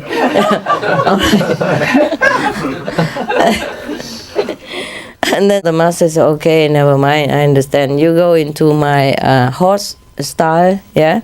And ask my servicemen, any of them, to come here so I can use him as a target to test. So Laila went to the horse people stable and conveyed the guru's message. Oh, they all, 5, 6 of them, all running, came to the master. One was still combing his hair, the other one was still tied in a turban, the other was still tied in the shoes. We are here, master, I am here. And the master say again that he wanted to have a target to test his gun. So all of them competed with each other to be the target. They all told the guru that, oh, this guy is very good for the horses. He must be alive to take care of the horse people. And the other one said, no, that guy is better. He specializes in horse nutrition. Without him, the horse people will die. I am better to die. I'm better to be the target. So one after another, they competed with each other to die. So finally, the master said, okay, I pick one of you. They pushed back and forth, so I said, okay, this one go. And then he immediately went out and stood there, smiling. So the guru just shot one time, right at him, but above his head. And then he didn't die anyway. So he said, oh, I was just testing you guys. Why would I want to kill you? And Laila, the most faithful attendant, was very ashamed. And he said, oh, if only I'd known the guru only wanted to test my faith, I would have stood there. Can you believe it? Shameless. These are the stories from the old time, eh? But it's still very modern. A lot of people say they love me, but when I want them to do something, they don't do it. Yeah, not even for me, Like even work for Supreme Master TV or something. I would have, but however, perhaps, maybe, blah blah blah. I feel really sorry for these people. I don't really need them. Just give them a chance, really, a chance to advance quickly, because I thought that's what they want. Everybody is also, Master, how can I advance quickly? How can I be a good disciple? What can I do for you apart from meditation? Please let me know. And when they know, they have all kinds of excuses. Because maybe outside more attractive, yeah? Or earn more money, or the girlfriend doesn't want him to go, or the husband is so loving, I don't know what. Yeah, this is the problem of this world. When we are here, I told you already, it's very difficult for you to get away from it, yeah? Scot-free. It's not easy. Not easy at all. I don't blame you at all. Just don't tell me all these big stories about how you died for me and all that. I don't need anybody to die for me. I need you to live, yeah? So that you can meditate more, yeah? So that your level will be higher when you really die. Don't ask to die too early. Heaven is full of those people who die early and useless. Okay. I want to tell you something about. You want to read a poem? Yeah? I'm not a very good reciter. Maybe somebody would? Anybody who know how to recite poetry in English? I don't think you can recite much in English, right? No? You can maybe recite in Vietnamese, but not in English, right? You can just read it, right? Yeah, it's just reading. What I mean? It's not like Vietnamese. No, huh? Okay. I am trying. How about we put Vietnamese accent into it, like? Be funny, huh? You that worry. I don't think it goes. Yeah? This is a poem of Rumi, yeah? Remember Egypt is the title. Remember Egypt? No? You don't remember the Egypt story? The slaves? Moses? Yeah. Okay. You that worry with travel plans, read again the place in the Quran where Moses is taking the Jewish nation out of slavery. You so frantic to have more money. Recall. You know, if you worry about money so much, just try to remember this. That's what he means. Recall what? What they have abandoned to wander in the wilderness. You who feel hurt, remember the pavilions and houses left behind. You that lead the community through difficulties, read about the abundant fountains they walked away from to have freedom. Because it's a poem, so they cut it in some unusual places. And normally you would say, you know, about the abundant fountains they walk away from to have freedom. Yeah, but they cut it to make it more rhythmical, I think. Okay.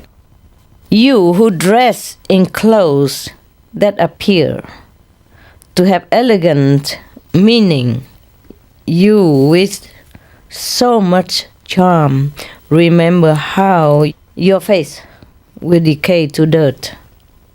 You with lots of property, they left their gardens and their quietly running streams.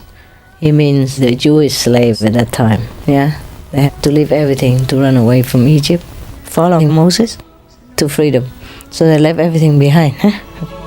You who smile at funerals going by, you that love language, measure wind in stanzas and recall the Exodus, the wandering 40-year sacrifice. Measure wind or wind. Maybe wind, huh? Because sacrifice, no? Must be wind. I need glasses. Oh, come on. If you can read, just say can't.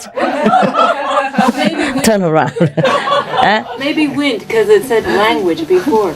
Uh-huh. Like, you know, sometimes when people talk a lot, then they're windy. Yeah, long-winded sentences.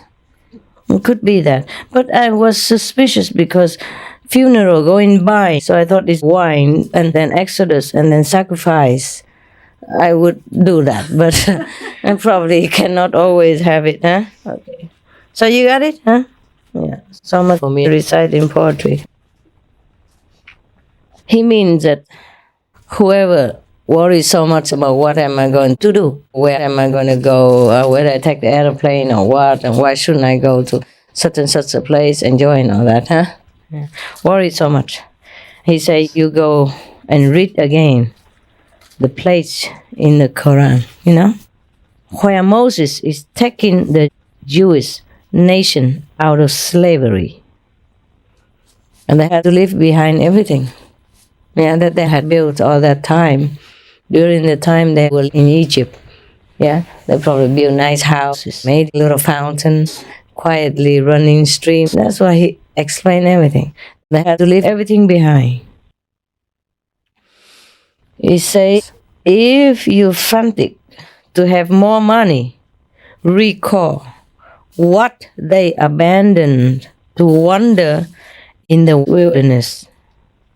You who feel hurt, remember the pavilions and houses, right? It's very clear, huh? What he probably meant is that it's all dirt anyway. Whatever we lose today or yesterday is nothing compared to the Jews when they had to lose everything to run away for freedom. And they almost really barely made it, They could barely make it. And they almost got caught back, because suddenly the king or whoever was in authority at that time felt sorry to let them free. And then they ran after them, but they were already on the other shore. Remember the sea that parted? Luckily, they still had their lives, But what for anyway? They could forsake everything. This is an interesting story. You know the story, right? They follow Moses to gain their physical freedom because they were slaves in Egypt, The whole nation of slaves there. And so the king promised that after they build such and such, or something like that, he will let them be free. And he had to keep his promise, so he let them all free, with Moses running away with them. But the king somehow felt sorry, or somebody talked bad, and then he wanted them back. So all the horse people and the king's men were chasing after them. So this is very interesting. The whole nation follow one man. For what? Do you think they had faith in Moses? Perhaps they did. Perhaps that's why they say, master this, master that, wise man this, wise man that. We follow you. Fine. Okay, they could forsake their gardens, beautiful gardens that they have built all this time under slavery. They could forsake beautiful, streams and winding roads that they have built. They probably had amassed some property there, even though they were slaves. They were living near the king's palace. They had everything so that the king could make use of them also. And they had to leave everything behind, what they had built all this time, even though they were slaves, but they had houses, and gardens and a lot of stuff, maybe some goats and camel people, or whatever. And they could leave all that behind to run for freedom. But when they got freedom, they forgot. Remember? So Moses told them to keep the commandments. They didn't. Once he turned his back, went to the mountain to have a retreat day, made merry and making trouble, and worship a carved statue instead. So now, do you understand me? Yes. Do you understand the ego? They could forsake the treasure, properties, but they could not forsake the ego. They did the opposite of what the master demanded and what they knew was right. They still did the opposite.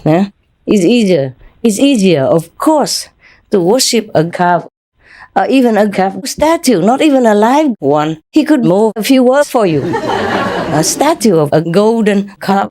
Can you believe that? They had been with Moses all this time. He had led them out of Egypt for freedom. And look at what they did.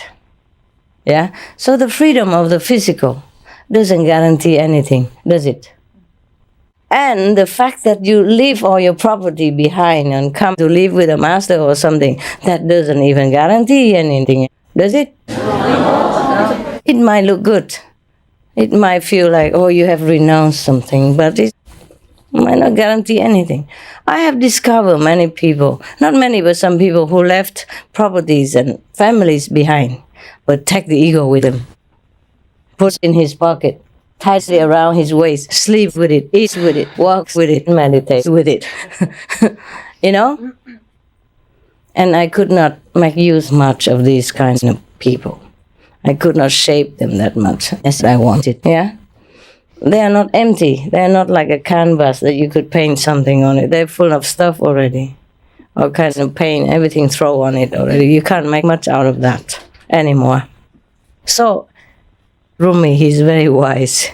Even he say that maybe in this poem, maybe he tried to teach us the spirit of renunciation. Yeah, like, okay, don't cling too much to our properties. Yeah, look at the story of Egypt. Look at the Jews, what they had to leave behind for freedom. Yeah, he means likewise, we should forsake the body for the spirit, you know? Like, okay, don't cling too much to the material things. Because even, you know, just look at those people, you know, follow their example. But I don't think they are much of an example to follow either. It's easier to forsake material belongings than to forsake the ego, no?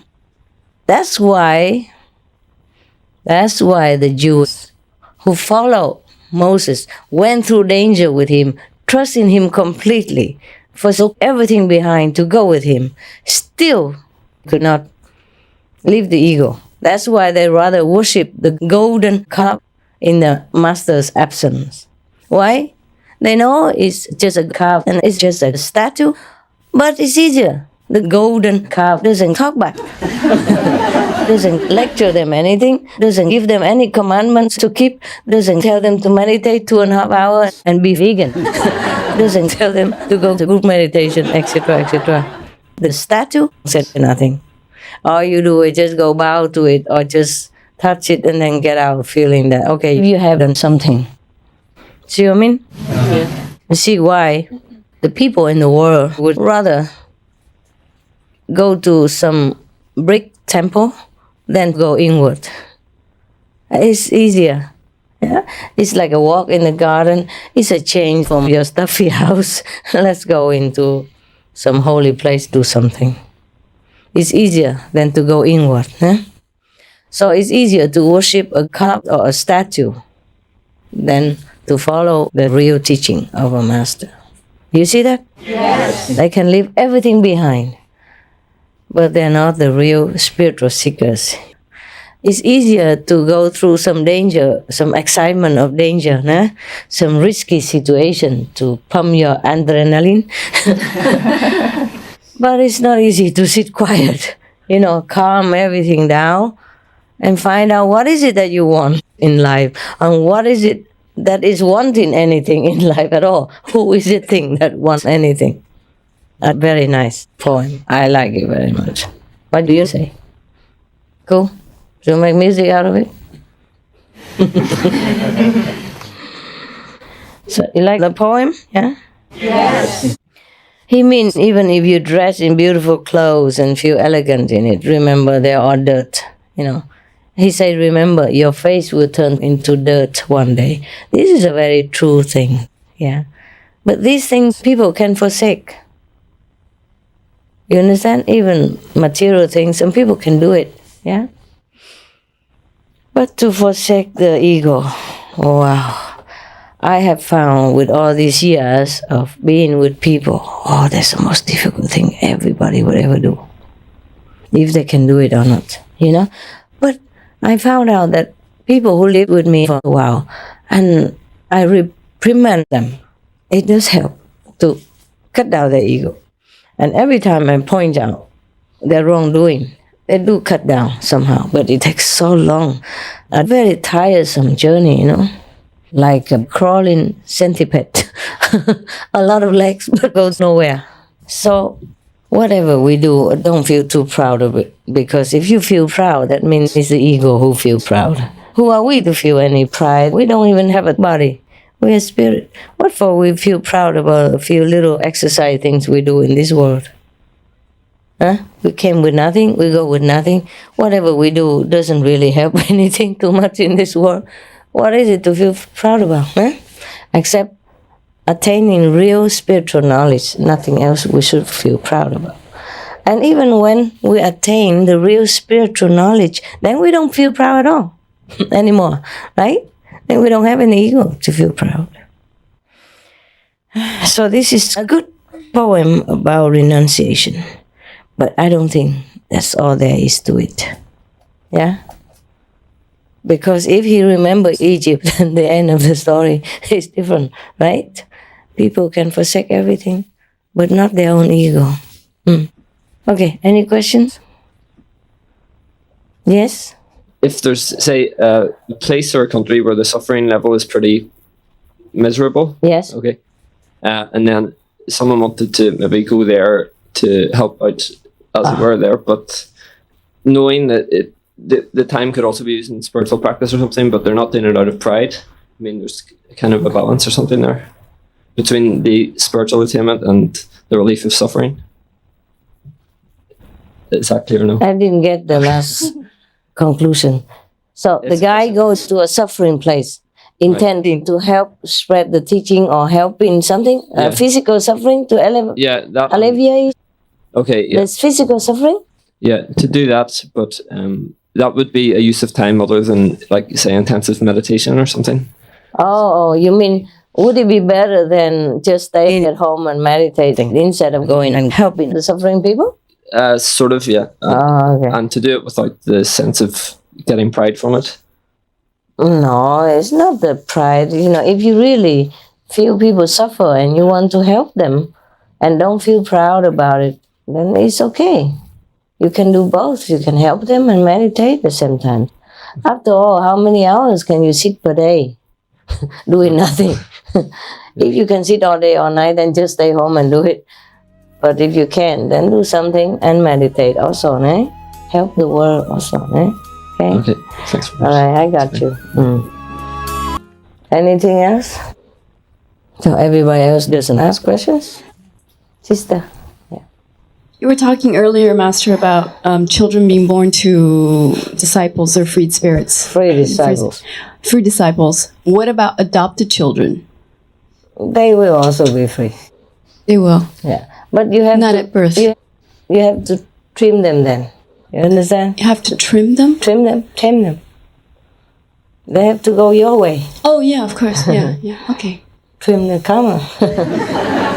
Thank you, Master. Tame the wild spirit, yes. Even if adopted children, maybe not born from your blood, but they must have had affinity with you in order for both of you to feel good to connect with each other or to take him home and care for him the whole lifetime, And for him to also love to be with you and to come with you, accept you. Yeah? Okay. Thank you, Master. Just like I said, I borrow this body to come down, huh? But even then, I must also have had affinity with my physical parents in the past life. They were my employees in the past life. Yeah. At least that. Otherwise, I could not come down. Yeah. It's not easy to find some affinity to get a connection and then to come to this world. Even for a master, you understand? You could come and go, but to come to stay a lifetime, you need something more concrete. Yeah? Just like a boat is so free, it needs it needs an anchor if you want to stay somewhere. In the Buddhist Sutra, the Buddha explains that to be able to have a human body is so difficult. Like a blind turtle person, he stays at the bottom of the sea. And only once in every 500 years, he will come up to the surface of the water, the water surface. And at that time, there must be a wood plank, just floating around and has a hole in it. And then the turtle, at that moment, must go right into the hole of the wood plank. That's how difficult it is to get a human body. You understand me? To be born as a human. That's why many souls reincarnate as animal people. They can also do work with it, yeah? It's just not as easy as us. See, we are more equipped. We are more endowed. Yeah. That's why I told you animal and us, and humans, similar. Come. In that case, if, say, a cow has 40% MQ and some humans have 2 to 10%, isn't it better? I mean, I don't want to... Not fair, right? But what I'm saying is, wouldn't it be more noble to be reborn as a cow than a human being? No, it probably is, but then you don't have much chance to be more noble. You have earned a human body in some different cases. You see what I mean? The cow may be no more noble, but he has his own job to do. You're human, you can meet a master, you can practice. That human might have been a tree in a past life. Yeah, due to some grace of some enlightened master, he jumped. He leapfrogged into a human life. Normally it takes many lifetimes more, you know, from mineral to tree and then to animals and then to man. It's the normal evolution, yeah? But sometimes some being can leapfrog into a human being without going through this cycle because of master's grace. Master's grace is immense, yeah. So depending on which level they're born, when they take the human body on this lifetime, then they may be at low, medium, or high, depending on... And then they keep, that's a platform, and then they keep going. Yes, that's right. Understand correctly. Yes. The thing is, humans have free will. Even if you're born bad, you're born good, you have free will to continue being good, or change into bad, or change from bad to good. That's a good thing about being human. You see what I mean? You have free will. But the problem is, once we are born as a bad, you know, and the karma is so heavy, you keep attracting more bad. Bad people will come, bad influence to you, and you just continue to do bad things, so you can't swim out of it. That's the only problem. Yeah. Thank you, Master. That's why some humans have less NQ, because they've just jumped from, you know, animal kingdom or tree, even tree. Yeah. If the master happened to lean on it or to take a branch out of it by chance or something. Take a flower, a fruit out of it, yeah. Then the tree will jump into human life, next life, without going through the evolution cycle. Yeah. So you got all this today, huh? Oh. Now what? You want to go sleep? No, I knew that already. Needless to ask. Need me to ask you, huh? Oof. Wow, what am I writing about?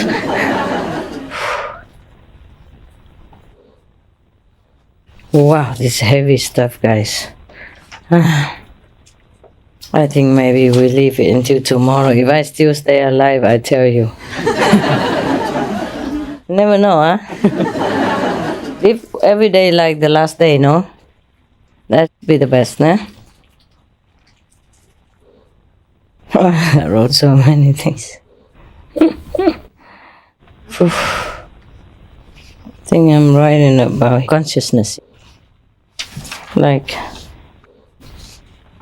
bird people have 50% consciousness.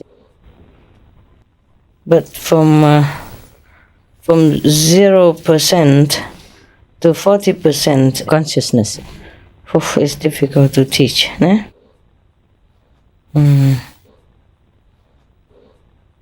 No, 40%. Most humans you can teach. Good human, teachable. Difficult, but can. From 20% to 30% is tameable animals. Monkey, rabbit, cat, etc. From 10% to 20% is wild, untamable animals. From 0% to 10% vicious animals. Like tigers, lions, poisonous snakes.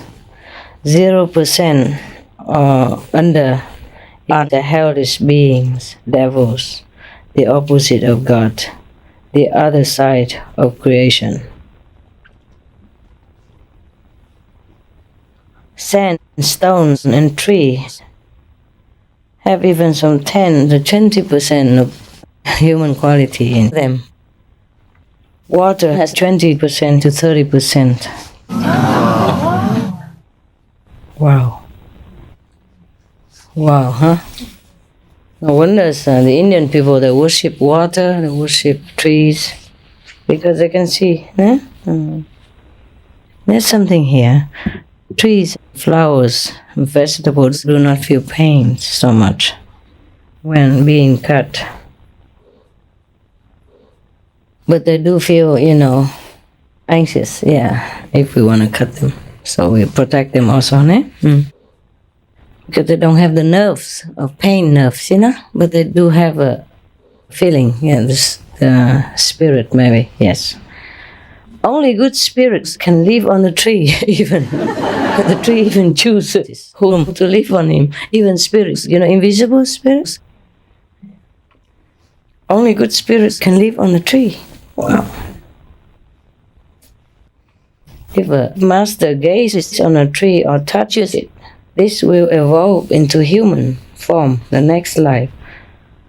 However, he won't be too smart.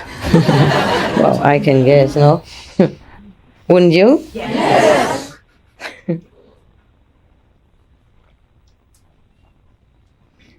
Ghosts can be 20% to lower than 10%. From 20% to 10%, or to lower than 10%. 3 of my dog people, Sahabi, Ben, and Goody, know who I am. And remember our relationship in the past life. Over half of my bird people know and remember also. Over half, not all of them. Not all of the dogs remember and know. Even Hamid doesn't know. The how do you call that guy? The thief. He steals everything to eat. And he even steals it from the mouth of some other dog. If that guy just yawns, he takes the bone, the vegan bone away. Or he goes and just chew it with, the bone like this, yeah? And the dog would chew in one end and he comes and hold on to it. Until the vegan bone easy break, it breaks, then he takes it and goes away. And the guy has just a little, whatever he has bitten off. He just stay there and wait. He doesn't do anything, he just hold on to it. He's so smart, this guy. And if that guy who was chewing the bone and the bone has not broken happened to stand up just to try to get rid of Hamid, so he stand up with his bone and Hamid go over here. Go wherever he go, walk around. 2 heads hold on to the bone together. He won't let go. He never would let go. Even if you beat him up, he won't let go. You scream at him, he won't let go. Nothing make him let go. You spray bottled water, nothing. He just close his eyes and then keep going with the bone. To him, food is wonderful. It's his dream come true. He won't let go. Telling you. The stones are the stones because they are in that category. Yeah? So, suppose a stone has 20% of enlightenment. Yeah? It's nevertheless not better than a human being who has only 10% enlightenment. Because on the contrary, the human has earned the special privileged merit to be a human. Yeah. So a human is still top 10. Now, the 20% consciousness housed in a human is the same as in a stone. Yeah? Same degree, but the first is more precious. The human, more precious. Even if they house the same quantity of consciousness in them, human is always better.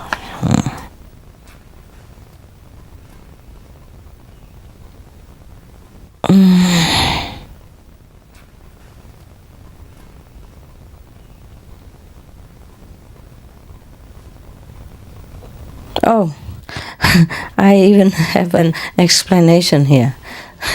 But too short, so I have to translate it first. I write short, simple.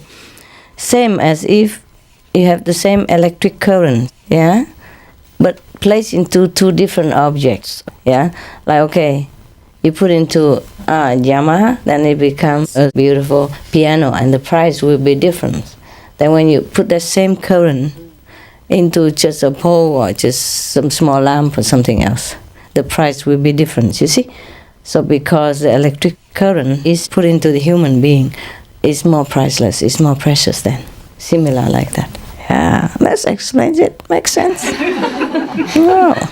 What's all the stuff I'm writing?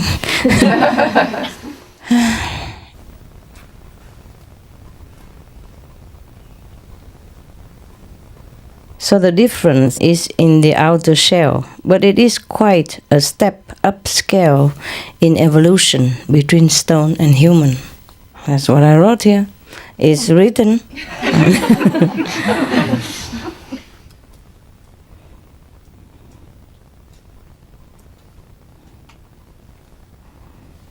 Why do I cross it all out? Oh, I told you already anyway. Oh, I said something like animal, person and tree can leapfrog into human, yeah? But the stone cannot. The stone doesn't have this privilege.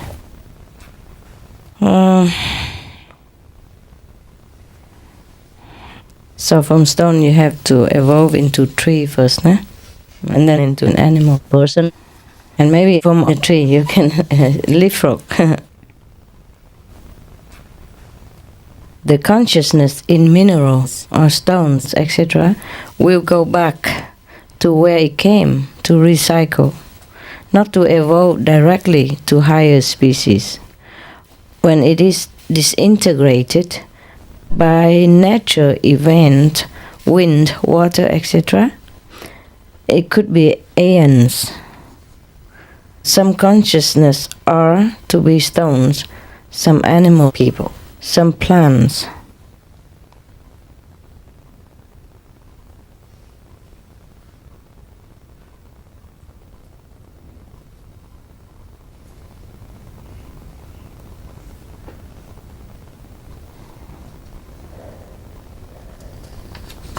Give up with some of my writing.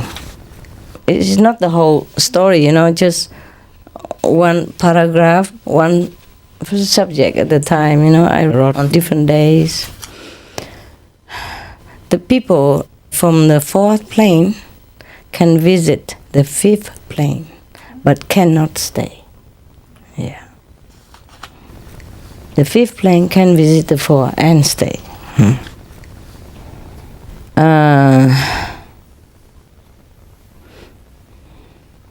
Okay.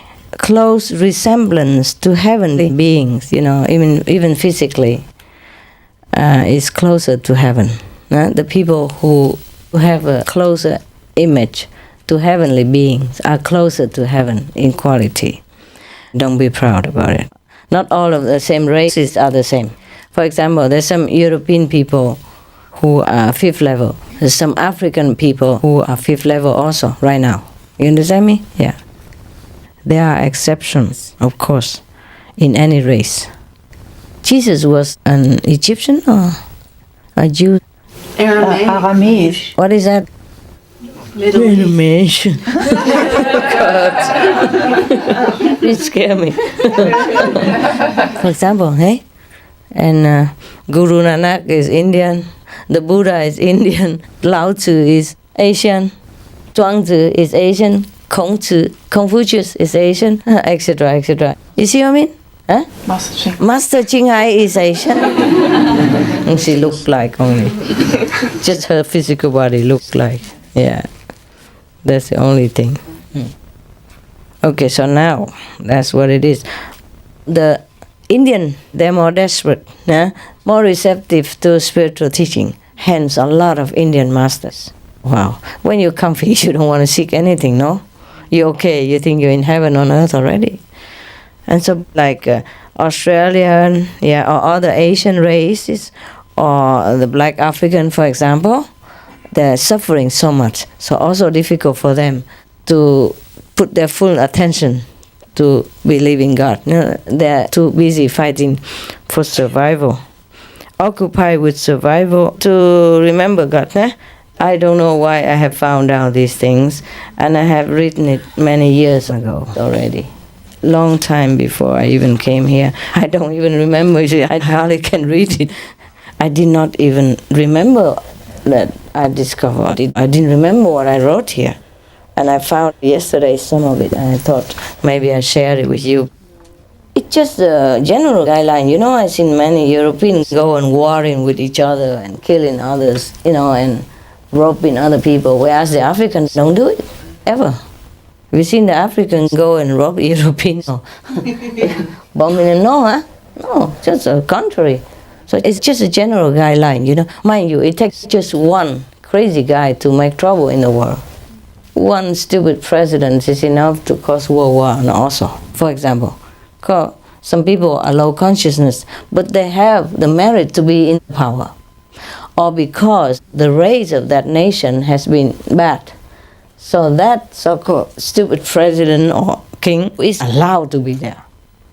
It's also a matter of karma. You see, the king or the president alone cannot cause havoc unless the whole country has been doing some bad things. You capish me? Yeah. Okay. Why do I love the Africans so much? I love their color. Maybe I love chocolate. I think that's so sweet, no? Very humble and very sweet. Yeah. And the gorilla people are so cool. They don't harm anybody. And they're so big, but also gentle. You see some films from Jane Goodall. Oh, they're so gentle. And once they know you, it's like family members. They can hug you and kiss you and give you banana. Yeah, it's some very, very touching things. Trees don't have much consciousness. Animal people have more consciousness. Humans have more consciousness. And each animal person also accordingly have different consciousness. The first three levels of human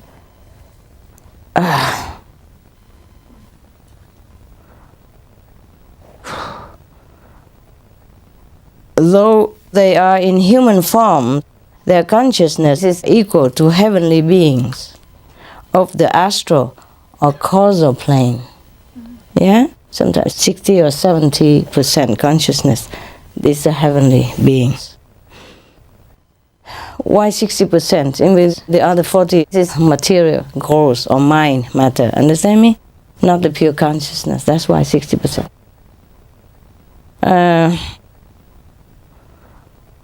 So, though they are in human form, their consciousness is equal, more or less, to heavenly beings of the astral or causal plane.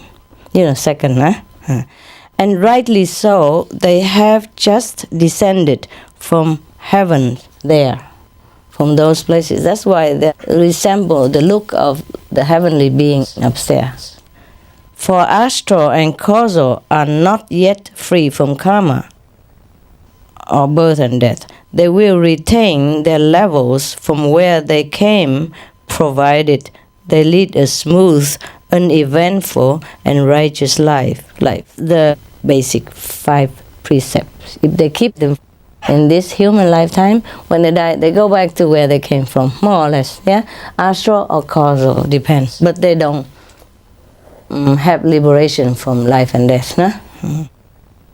But as the mighty karma casts its spellful web all over the physical cosmos of life, and its power pursues all its beings relentlessly, they will be forced to fall against their better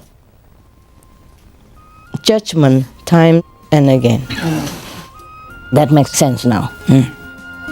My God. I must have been adopted for my life. And then their level will lower accordingly. Now, a being coming from third level, however, will be less likely to fall. And if does fall, will rise up quickly and escape the net of karma. Wow, I'm very philosophical. The net of karma, the spellful web of the mighty karma. mighty karma casts its spellful web all over the physical cosmos. Yeah, really, I'm not kidding. The one who doesn't need glasses in the dark and I write scrolling like this, I still make poem. Make some, literature out of it. For such a lousy thing as karma, it's not even worth it. Thus, it is always best that a being reaches at least third level of consciousness to be free, because he then already crossed over the line to the positive side, and the higher power thus looks after them. They are the citizens of the positive, and Maya cannot judge them anymore. He lost the grip of that being for good. Though in the physical realm, there are all beings with equal degree of consciousness. Human beings are the top. The most godlike image, the cream of physical creation. I probably mean even if on a plane with all beings, different shapes, but same consciousness, human beings are still the cream of the cream. Yeah? The cream of the physical creation. Again, she's writing some literature. Letting people know she's educated. In the dark, with the flashlight. Worry about poetry, the flow. Yeah, they either reside in second, first heaven, or on physical plane with second level consciousness or first level consciousness, like astral or second level. The Lord of the second plane creates human beings from second plane of consciousness down to the astral level only. They are the original form of a human and possess such qualities from the beginning. Oh, okay. This one comes up there. So we begin with the Lord of second plane, blah, blah, blah, blah, and then they are the original form of a human and possess such qualities from the beginning. They either reside in second, first, or physical plane. Okay, that's it. That's from the second Lord of Karma who creates humans. Okay, now continue. From then down, means from the second or first or physical plane down, humans that are evolved from the animal kingdom. I see, such as gorilla downward. A smaller animal evolved first to the gorilla to be noble enough and then to become a human. If it's a normal cycle of evolution, yeah? Okay, now. And from gorilla to man, and then Bigfoot is the next step upward from gorilla. That's how it goes, yeah? Gorilla, Bigfoot, man. Yeah? And from then on, it takes thousands of years to evolve and catch up with real human beings from astral to causal. Yeah. So the real human beings are made from second level. Yeah? From the Lord of the second plane. And remember, they say they reside in the first, second, or the physical plane. Yeah? And the ones who evolve from animals are different then. And later they will catch up in the evolution and come up and become also human. And like all humans, if willing and yearning will meet a perfect master, it's all the same. Once you become a human, you can meet a perfect master and be free from the negative sphere. Step upward to fifth plane even. These animals and trees, if blessed by a perfect master of the fifth plane, can leapfrog into human standard, though less intelligent. Yeah, told you already. Be that. I don't know why I said be that, or maybe being or something, that if they make some virtuous deed to the master or offer of some kind, however insignificant, such as a branch for his use, and the master's use, though they still retain some trace of their previous existence, nevertheless they are already in the human domain and have a chance to speed up their spiritual progress if desired. I have to look into the camera once a while, otherwise I think I'll see my forehead. Who is that reading? Without a master, even the heavenly beings of second plane or humans of second level of consciousness who are made by the Lord here himself still can fall and transmigrate again in a lower state of existence. Because such is the restriction of karmic law in the heavenly world, of causal down to the physical and hellish ones below. There are, of course, physical beings who possess heavenly consciousness, and others of hellish quality, depends on how they use their free will and judgment. Looks like I'm studying with you. When I'm in a meditative state, I wrote, but I don't necessarily remember details. There are moral standards that dictate physical beings and karmic force to cause obstruction in their choices. They are mostly helpless, lost in the vast sea of transmigration.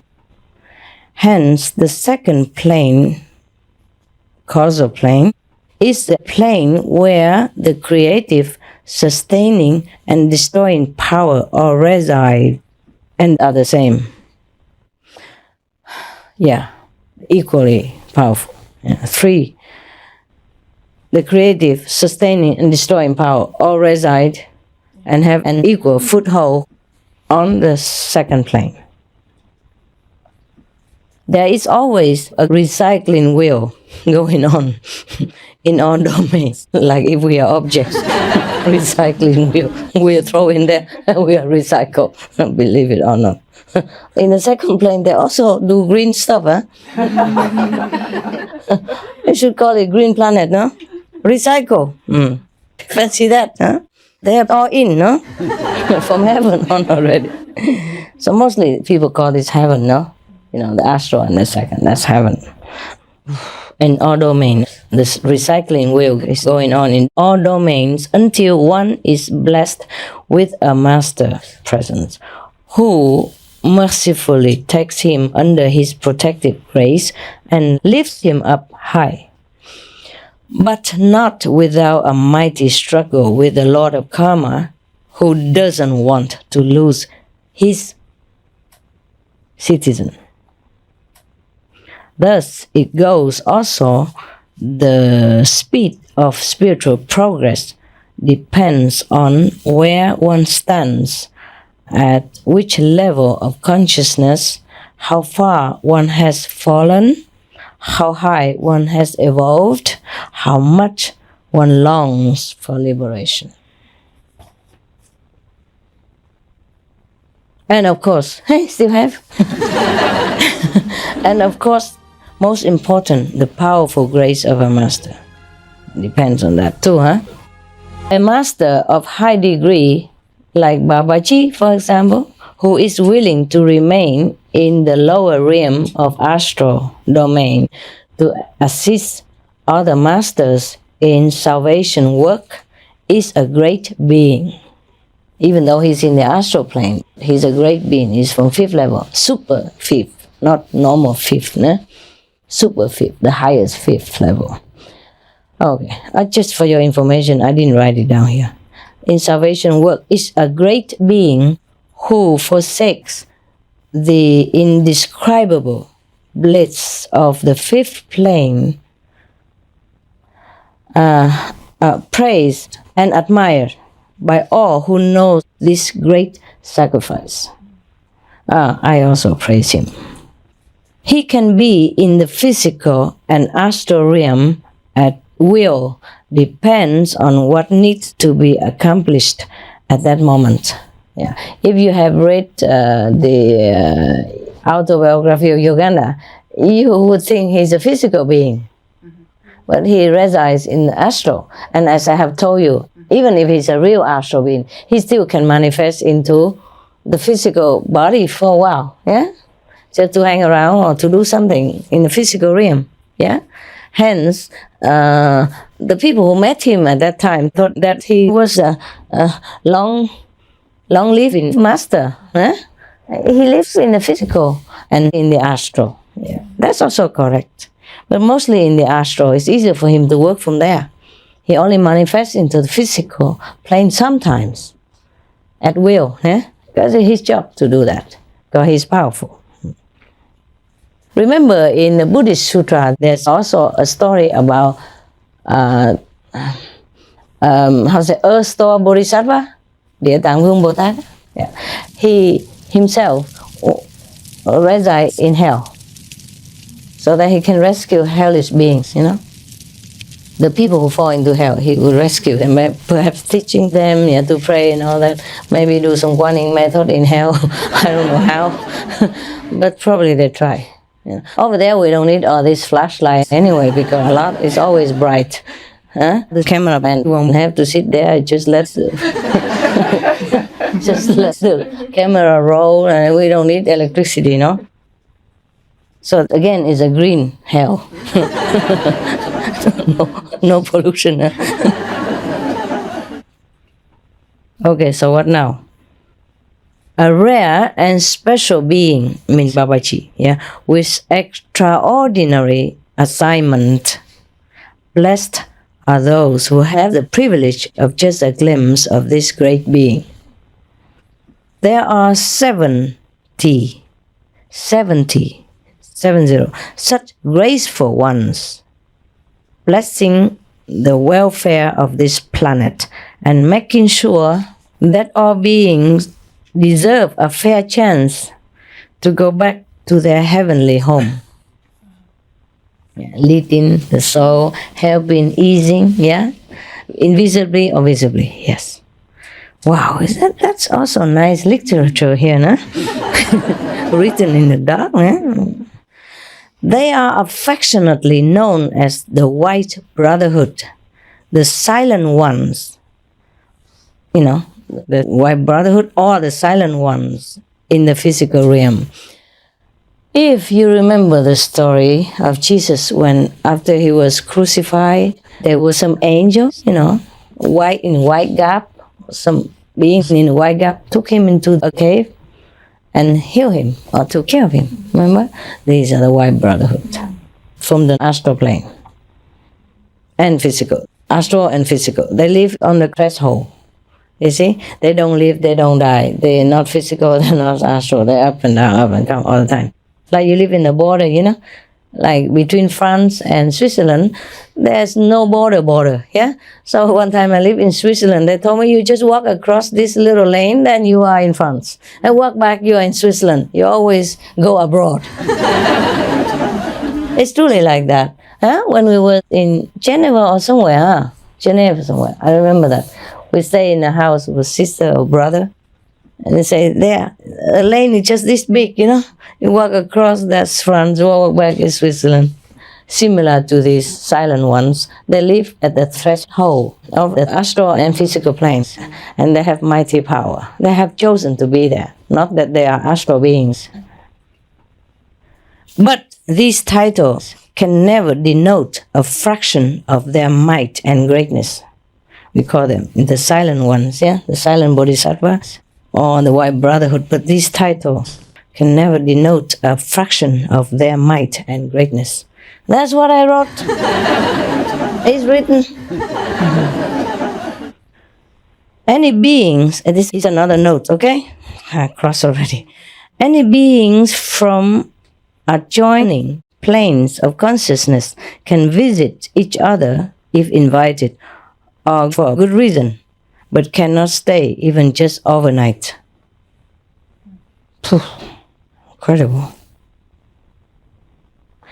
A good spiritual practitioner could prolong his or her stay there, but not ordinary citizens. There comes exceptions. Maybe chocolate can stay there longer than other people because they don't see them. What? Nobody is here? Don't smile. Huh? Don't smile. Don't smile. You're too bright over here. Yeah.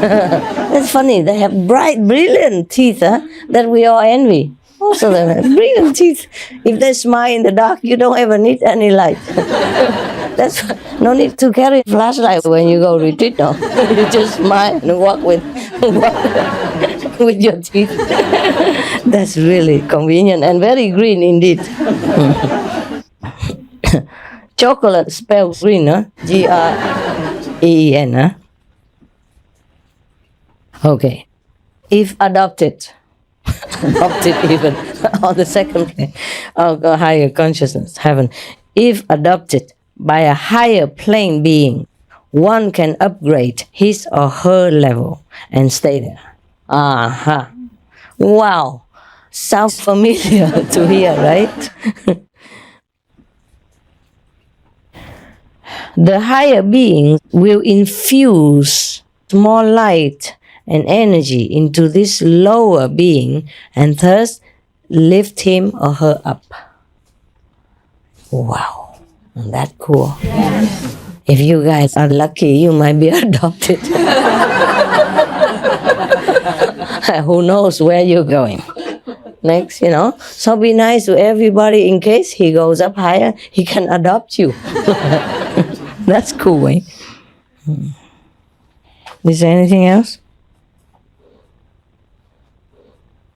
A council from the 9th level on a mission as a Supreme Master, for example, while on the physical plane can always take a being from a lower plane to visit a higher plane, like from the 3rd plane to the 5th plane even, to visit at will, anytime.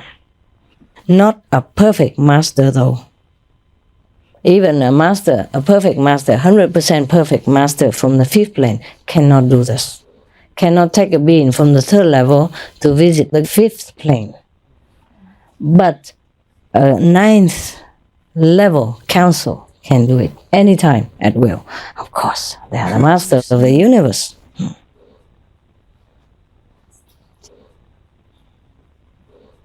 I quote Jesus here. I am the light and the way of the world as long as I am in the world. That's what it means by that. Yeah, if he's here, he's the light. He can do anything. He can brighten anybody's world. It's possible that the 9th council master can come back to earth again for a brief visit long after she or he finished his mission here in the physical body. It's possible, yeah. Yeah, can come back and visit. The 9th council master, not the 5th level. 9th council is the one above the 8th. Okay. It's never happened and never will. Even though he can do it, but it doesn't happen. It won't happen. It just never will happen. It doesn't explain why. It's not written. She did not write it. Probably she didn't see it. Okay. She did explain.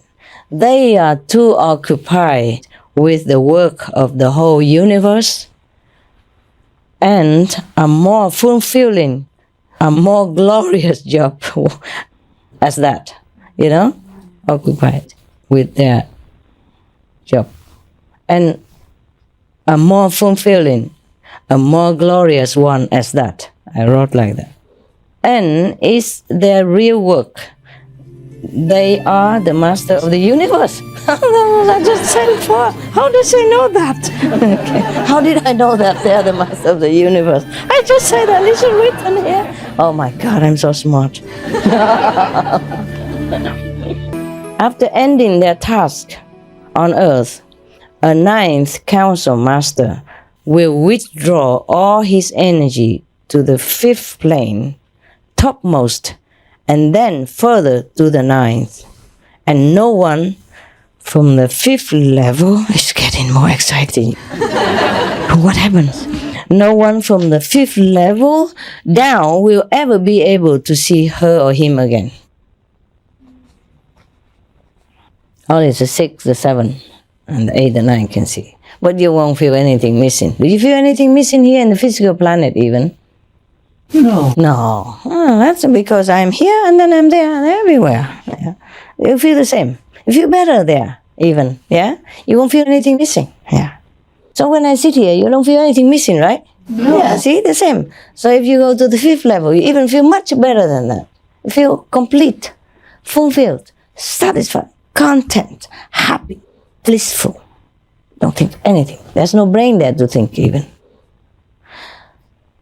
Sometimes the ninth council would descend to the lower levels, above the fifth, lower levels, like the eighth, for example, above the fifth, to teach beings there when he sees fit on rare occasions. Wow. These are the teachings you never heard before, eh? Have you? No. Not even from Buddha? No. Not even from Jesus? Who are the beings who get the teaching? I don't understand. They come to teach others.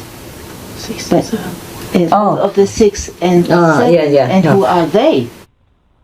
Oh, the councils from the ninth. Yes. Sometimes come down to the lower levels, like the 8, the 7, the 6, to teach a being there, if necessary, on rare occasions.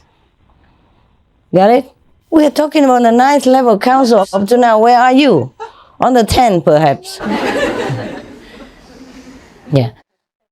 So, if a ninth council goes up, that's it. Even a perfect master of the fifth level cannot see her or him again. However, on the very rare chance that the ninth council master comes to teach the sixth level beings, then a perfect master of the fifth level is allowed to come to attend and see the ninth council master, only if this perfect one has been a disciple of the ninth council previously while he or she was on a physical plane. Do you understand now? Yes. Only the disciple of the ninth council can do that, because they have connection already. So he can protect them, they can weave a web of protection around that disciple of the fifth level, so lift him up for a while only. If you stay long, you die. Only at the sixth level border, maybe, then you can be there. Yeah. Higher cannot. Wow, that's interesting, no? Yes. She is not allowed to go there to see any other councils while they are there. However rare it is the occasion. Yeah? The fifth level beings are only allowed to come up to see their own master when that master of the ninth council in the physical body accepted him as a disciple. Then when he's in the fifth level plane, if the master comes to the sixth level to lecture something, then that disciple of the fifth level can be allowed to come up just to see that master council, not any other council.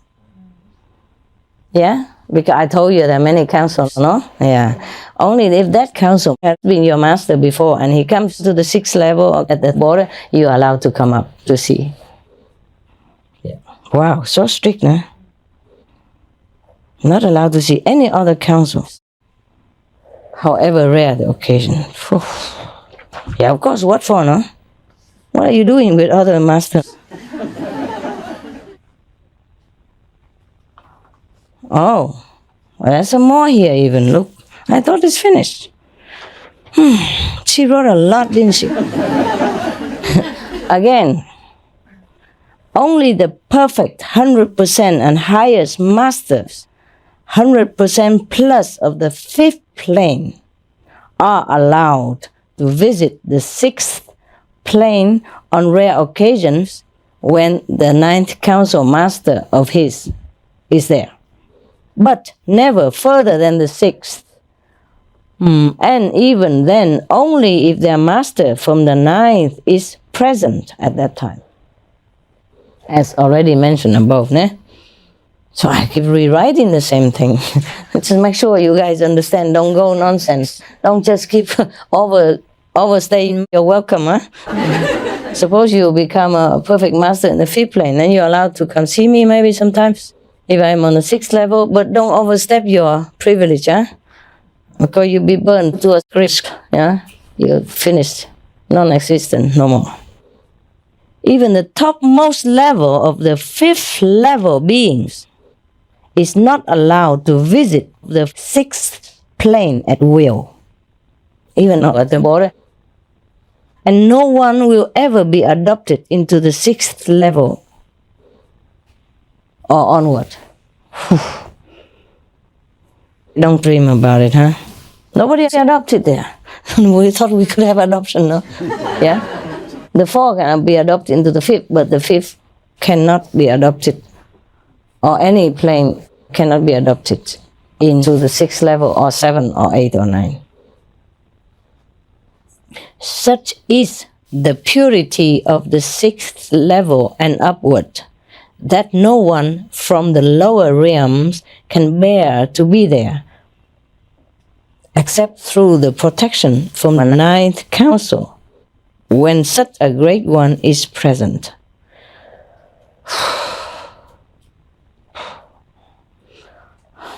No passport, no visa. Wow, even I am speechless.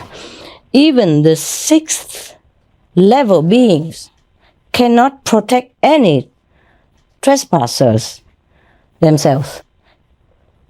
Suppose you wander into the 6th level and not any of the 6th level beings can protect you. You will be extinguished. You will be finished, annihilated. So just it be the order of the universe, no one can alter. Even when the 9th council master comes to earth or any other plane up to the 5th, he has to wrap herself up so densely so that all beings can bear to be around him, or else the intensity of her light will burn all to cinders. She is working in a safe, secure, and unimaginable, impenetrable vault, like a bank vault, right? You know, safe deposit, and the vault, isn't it? Vault, yeah. Vault. Wow. Wow, I told you it's heavy stuff. I just read somewhere, so it's heavy, but I didn't know it's that heavy. Can you bear it? It's okay? Yes. After Hungary, you can swallow it, right? You were crying, stamping your feet, and now you say, okay, whatever. If we can't, we can't, right? What can we do, right? Oh my God. Such a thing I have been writing. And I hid it in a black box up to now. And I've been moving like 6, 7 houses ever since. Within 1 or 2 years, you know. I can't even see all this, where it goes and where it came from. In a black box, no? And tape it all very securely. The other day I found it. I read it. I just read some. I didn't have time to read all of this, really. I didn't know. I didn't know what I was talking about. Okay, now there's some other revelations. Might as well have it all done with, hey? Who knows if any of you will live until tomorrow, no? The story in the Bible about woman who is man's helper is not true. It's incorrect. Yeah. It is only referred to as positive and negative power. Understand? It's not real like a woman and a man took out or whatever that was. Yeah? Generally speaking, women are on the positive power and men are on the, tell me. Negative. Sorry, yes, negative. Don't worry, I was a man last life. It's just for general people, not for you, the same. Okay, another note. The story, God made man first, then from one rib make his woman, is incorrect. It is written here. I don't even remember all that. Of course, I know about it now, but I don't remember writing all this down. Can you imagine? That's why you have to have something to write down. Even I will forget this. Just a few years, 2 years or 3 years, I forgot already. If I want to know all this, I have to sit again, and go from one step after another again, and I won't do that. Yeah. Okay, why is it incorrect? False. I say false. It was just a parable, an example, that from the first creation of positive energy came other less positive, less powerful creation from the first. Both are sparks of the whole cosmos. They are okay as long as they remain in heavenly bliss. But if they want to know God, this origin, they must come down to a lower level, like the physical, to learn it again. Remember the apple in Eden? I read it here. I'm not asking you.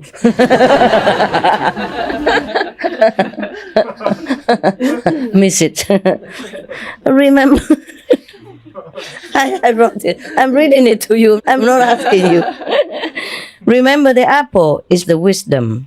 The urge to know God pushes them to go search for it. To be one with God again, to be whole with their origin, the serpent is the symbol of negative power. The negative power is the farthest end of the creation, the opposite pole of the cosmos, though it also came from the positive creative power. As it sprung out, its substance became denser and is the densest point of all creative energy, unrecognizable from the origin, thus become destructive. But so the urge of unity with the origin is also the strongest here. Thrusting upward with all its might and weight, destroying many things in its path. That's why it's destructive. It's just so longing to go back to the highest power. Yeah? Just like when you fall into a pit, you try with all your might to climb up, to the plane, the flat land. Okay. Luckily, its density and heaviness can allow itself to a certain point. Hence, up to the second plane of the universe. So anyone who crosses to the third plane is free of its influence.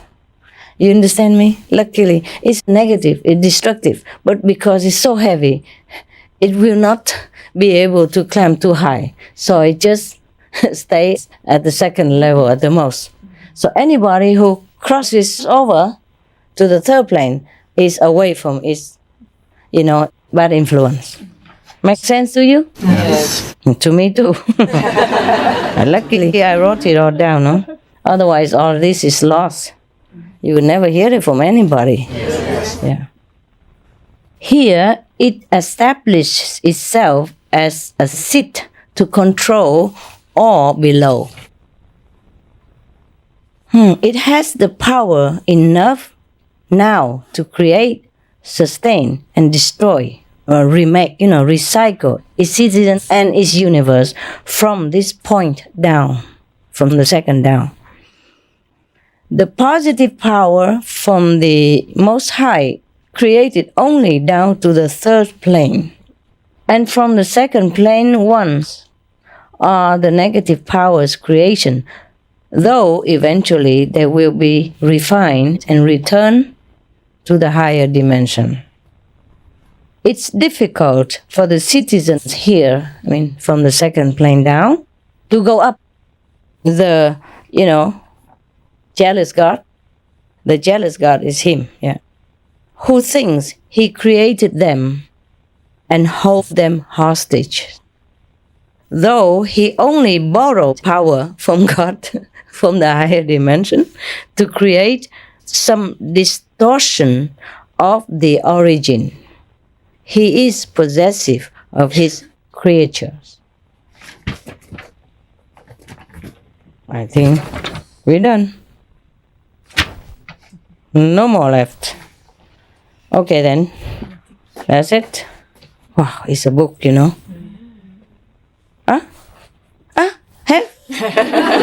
Oh, yeah. That was number 2, and now I see number 3, 4, 5, 6. See, wow. Wow, what? Sleepy? Number 2.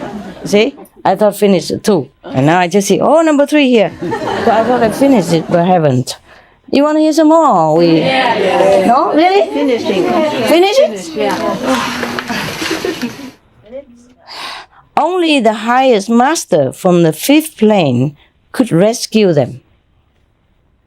Hence, God sends his son, from time to time. Then the son trains some able new masters to continue his work after. While his son still on earth, there will be selected teachers like those, but only one son of the highest master of all masters working through them. No matter how many masters on earth have been selected to do the work of the Son of God, there's only one highest. That's why Jesus say, I'm the only Son of God. I'm the best. I'm the highest. Through me, you can go to the Father. Remember? Yes. Not every master says that. Don't mistake humility for honesty. Jesus said that because he knew it. Other masters, they are not. Have you ever seen any master saying, I'm the Son of God, I'm the only one? Understand? No. Not the present one, not the past ones. Rarely. Some, yes, if it is Jesus' reincarnation or before Jesus' incarnation, or it's really from the highest level, like the Ninth Council, then okay, he can say that. He must know it before he says that. Otherwise, the punishment is heavy. You proclaim something that's insulting heaven. You know what I mean? Something that you're not. And it's no good. No good. Go out there in front of the Buckingham Palace and say, I am Prince Charles. Can I do that? No. Only Prince Charles can say that. I'm the only prince, the only heir, Prince of England. He can say that because he is. You see what I mean? Yeah. Lesser ones cannot proclaim like that. So similarly, heaven's law is even more strict, no? Heaven even more, I would say, transparent. You can't do anything against heaven without being punished, no? Just by the law of itself, not like heaven punishes you. The Lord of Karma will punish, and that's enough. So no matter how many teachers have been chosen, there's only one Son, the highest master of all masters, working through them.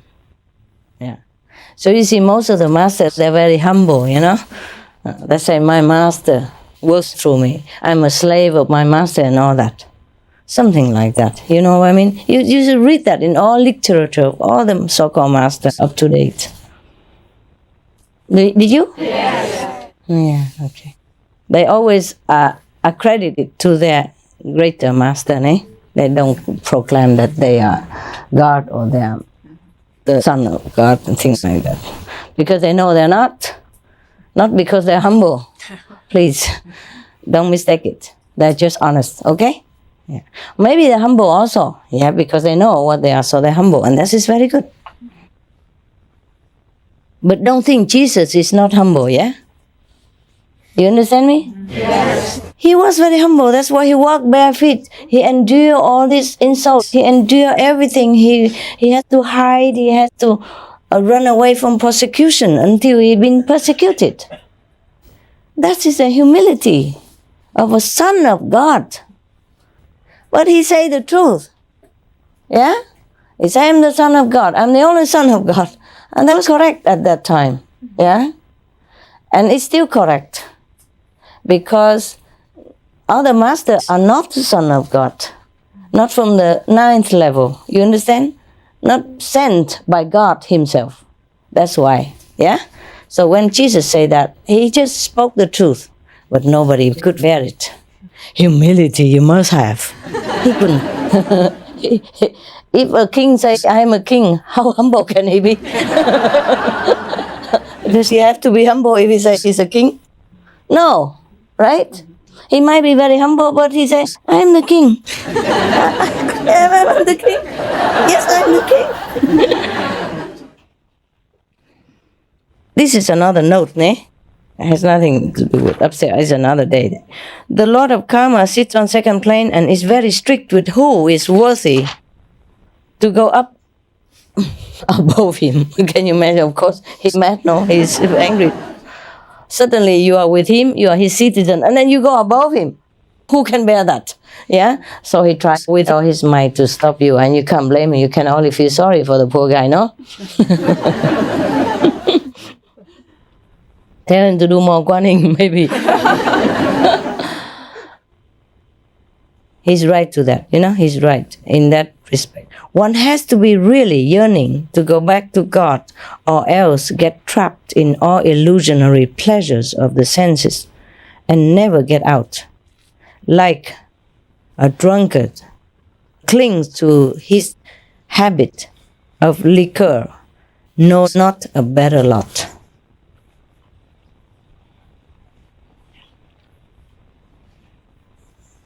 Number 4. Well, I told you already about animals and trees.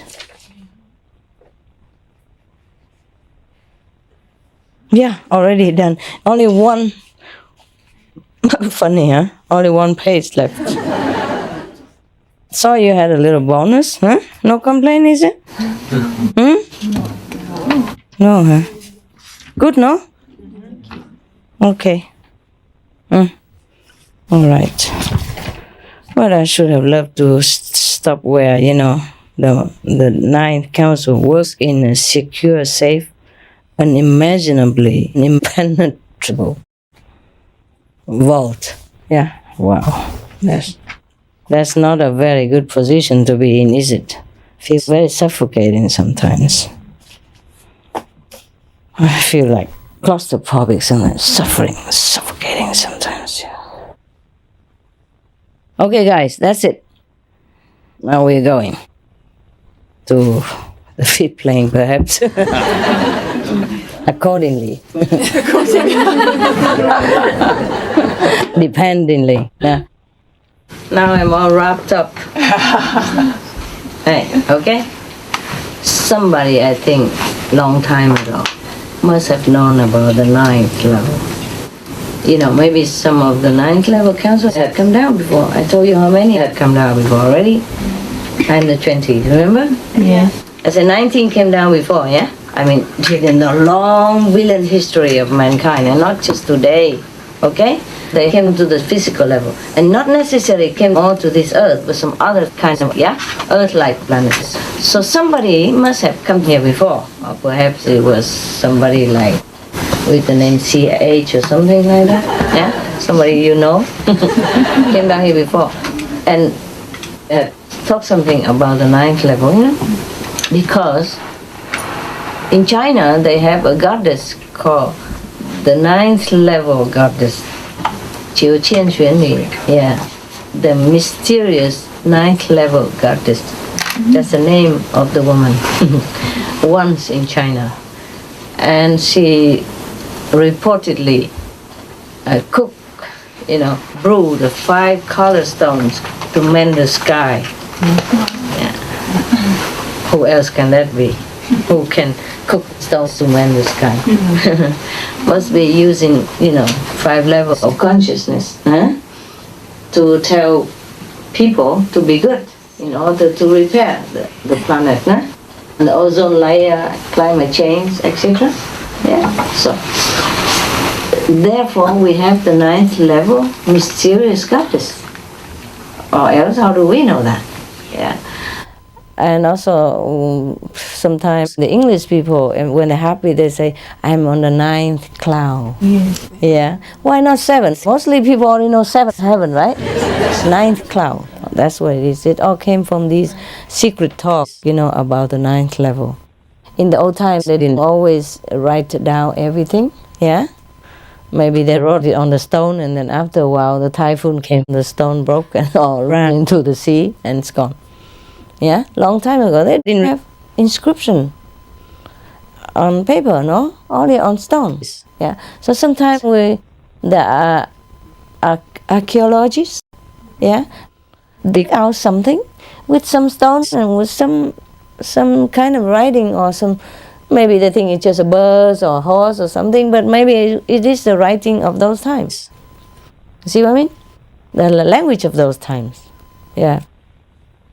Therefore, you can see sometimes some tablet of stone.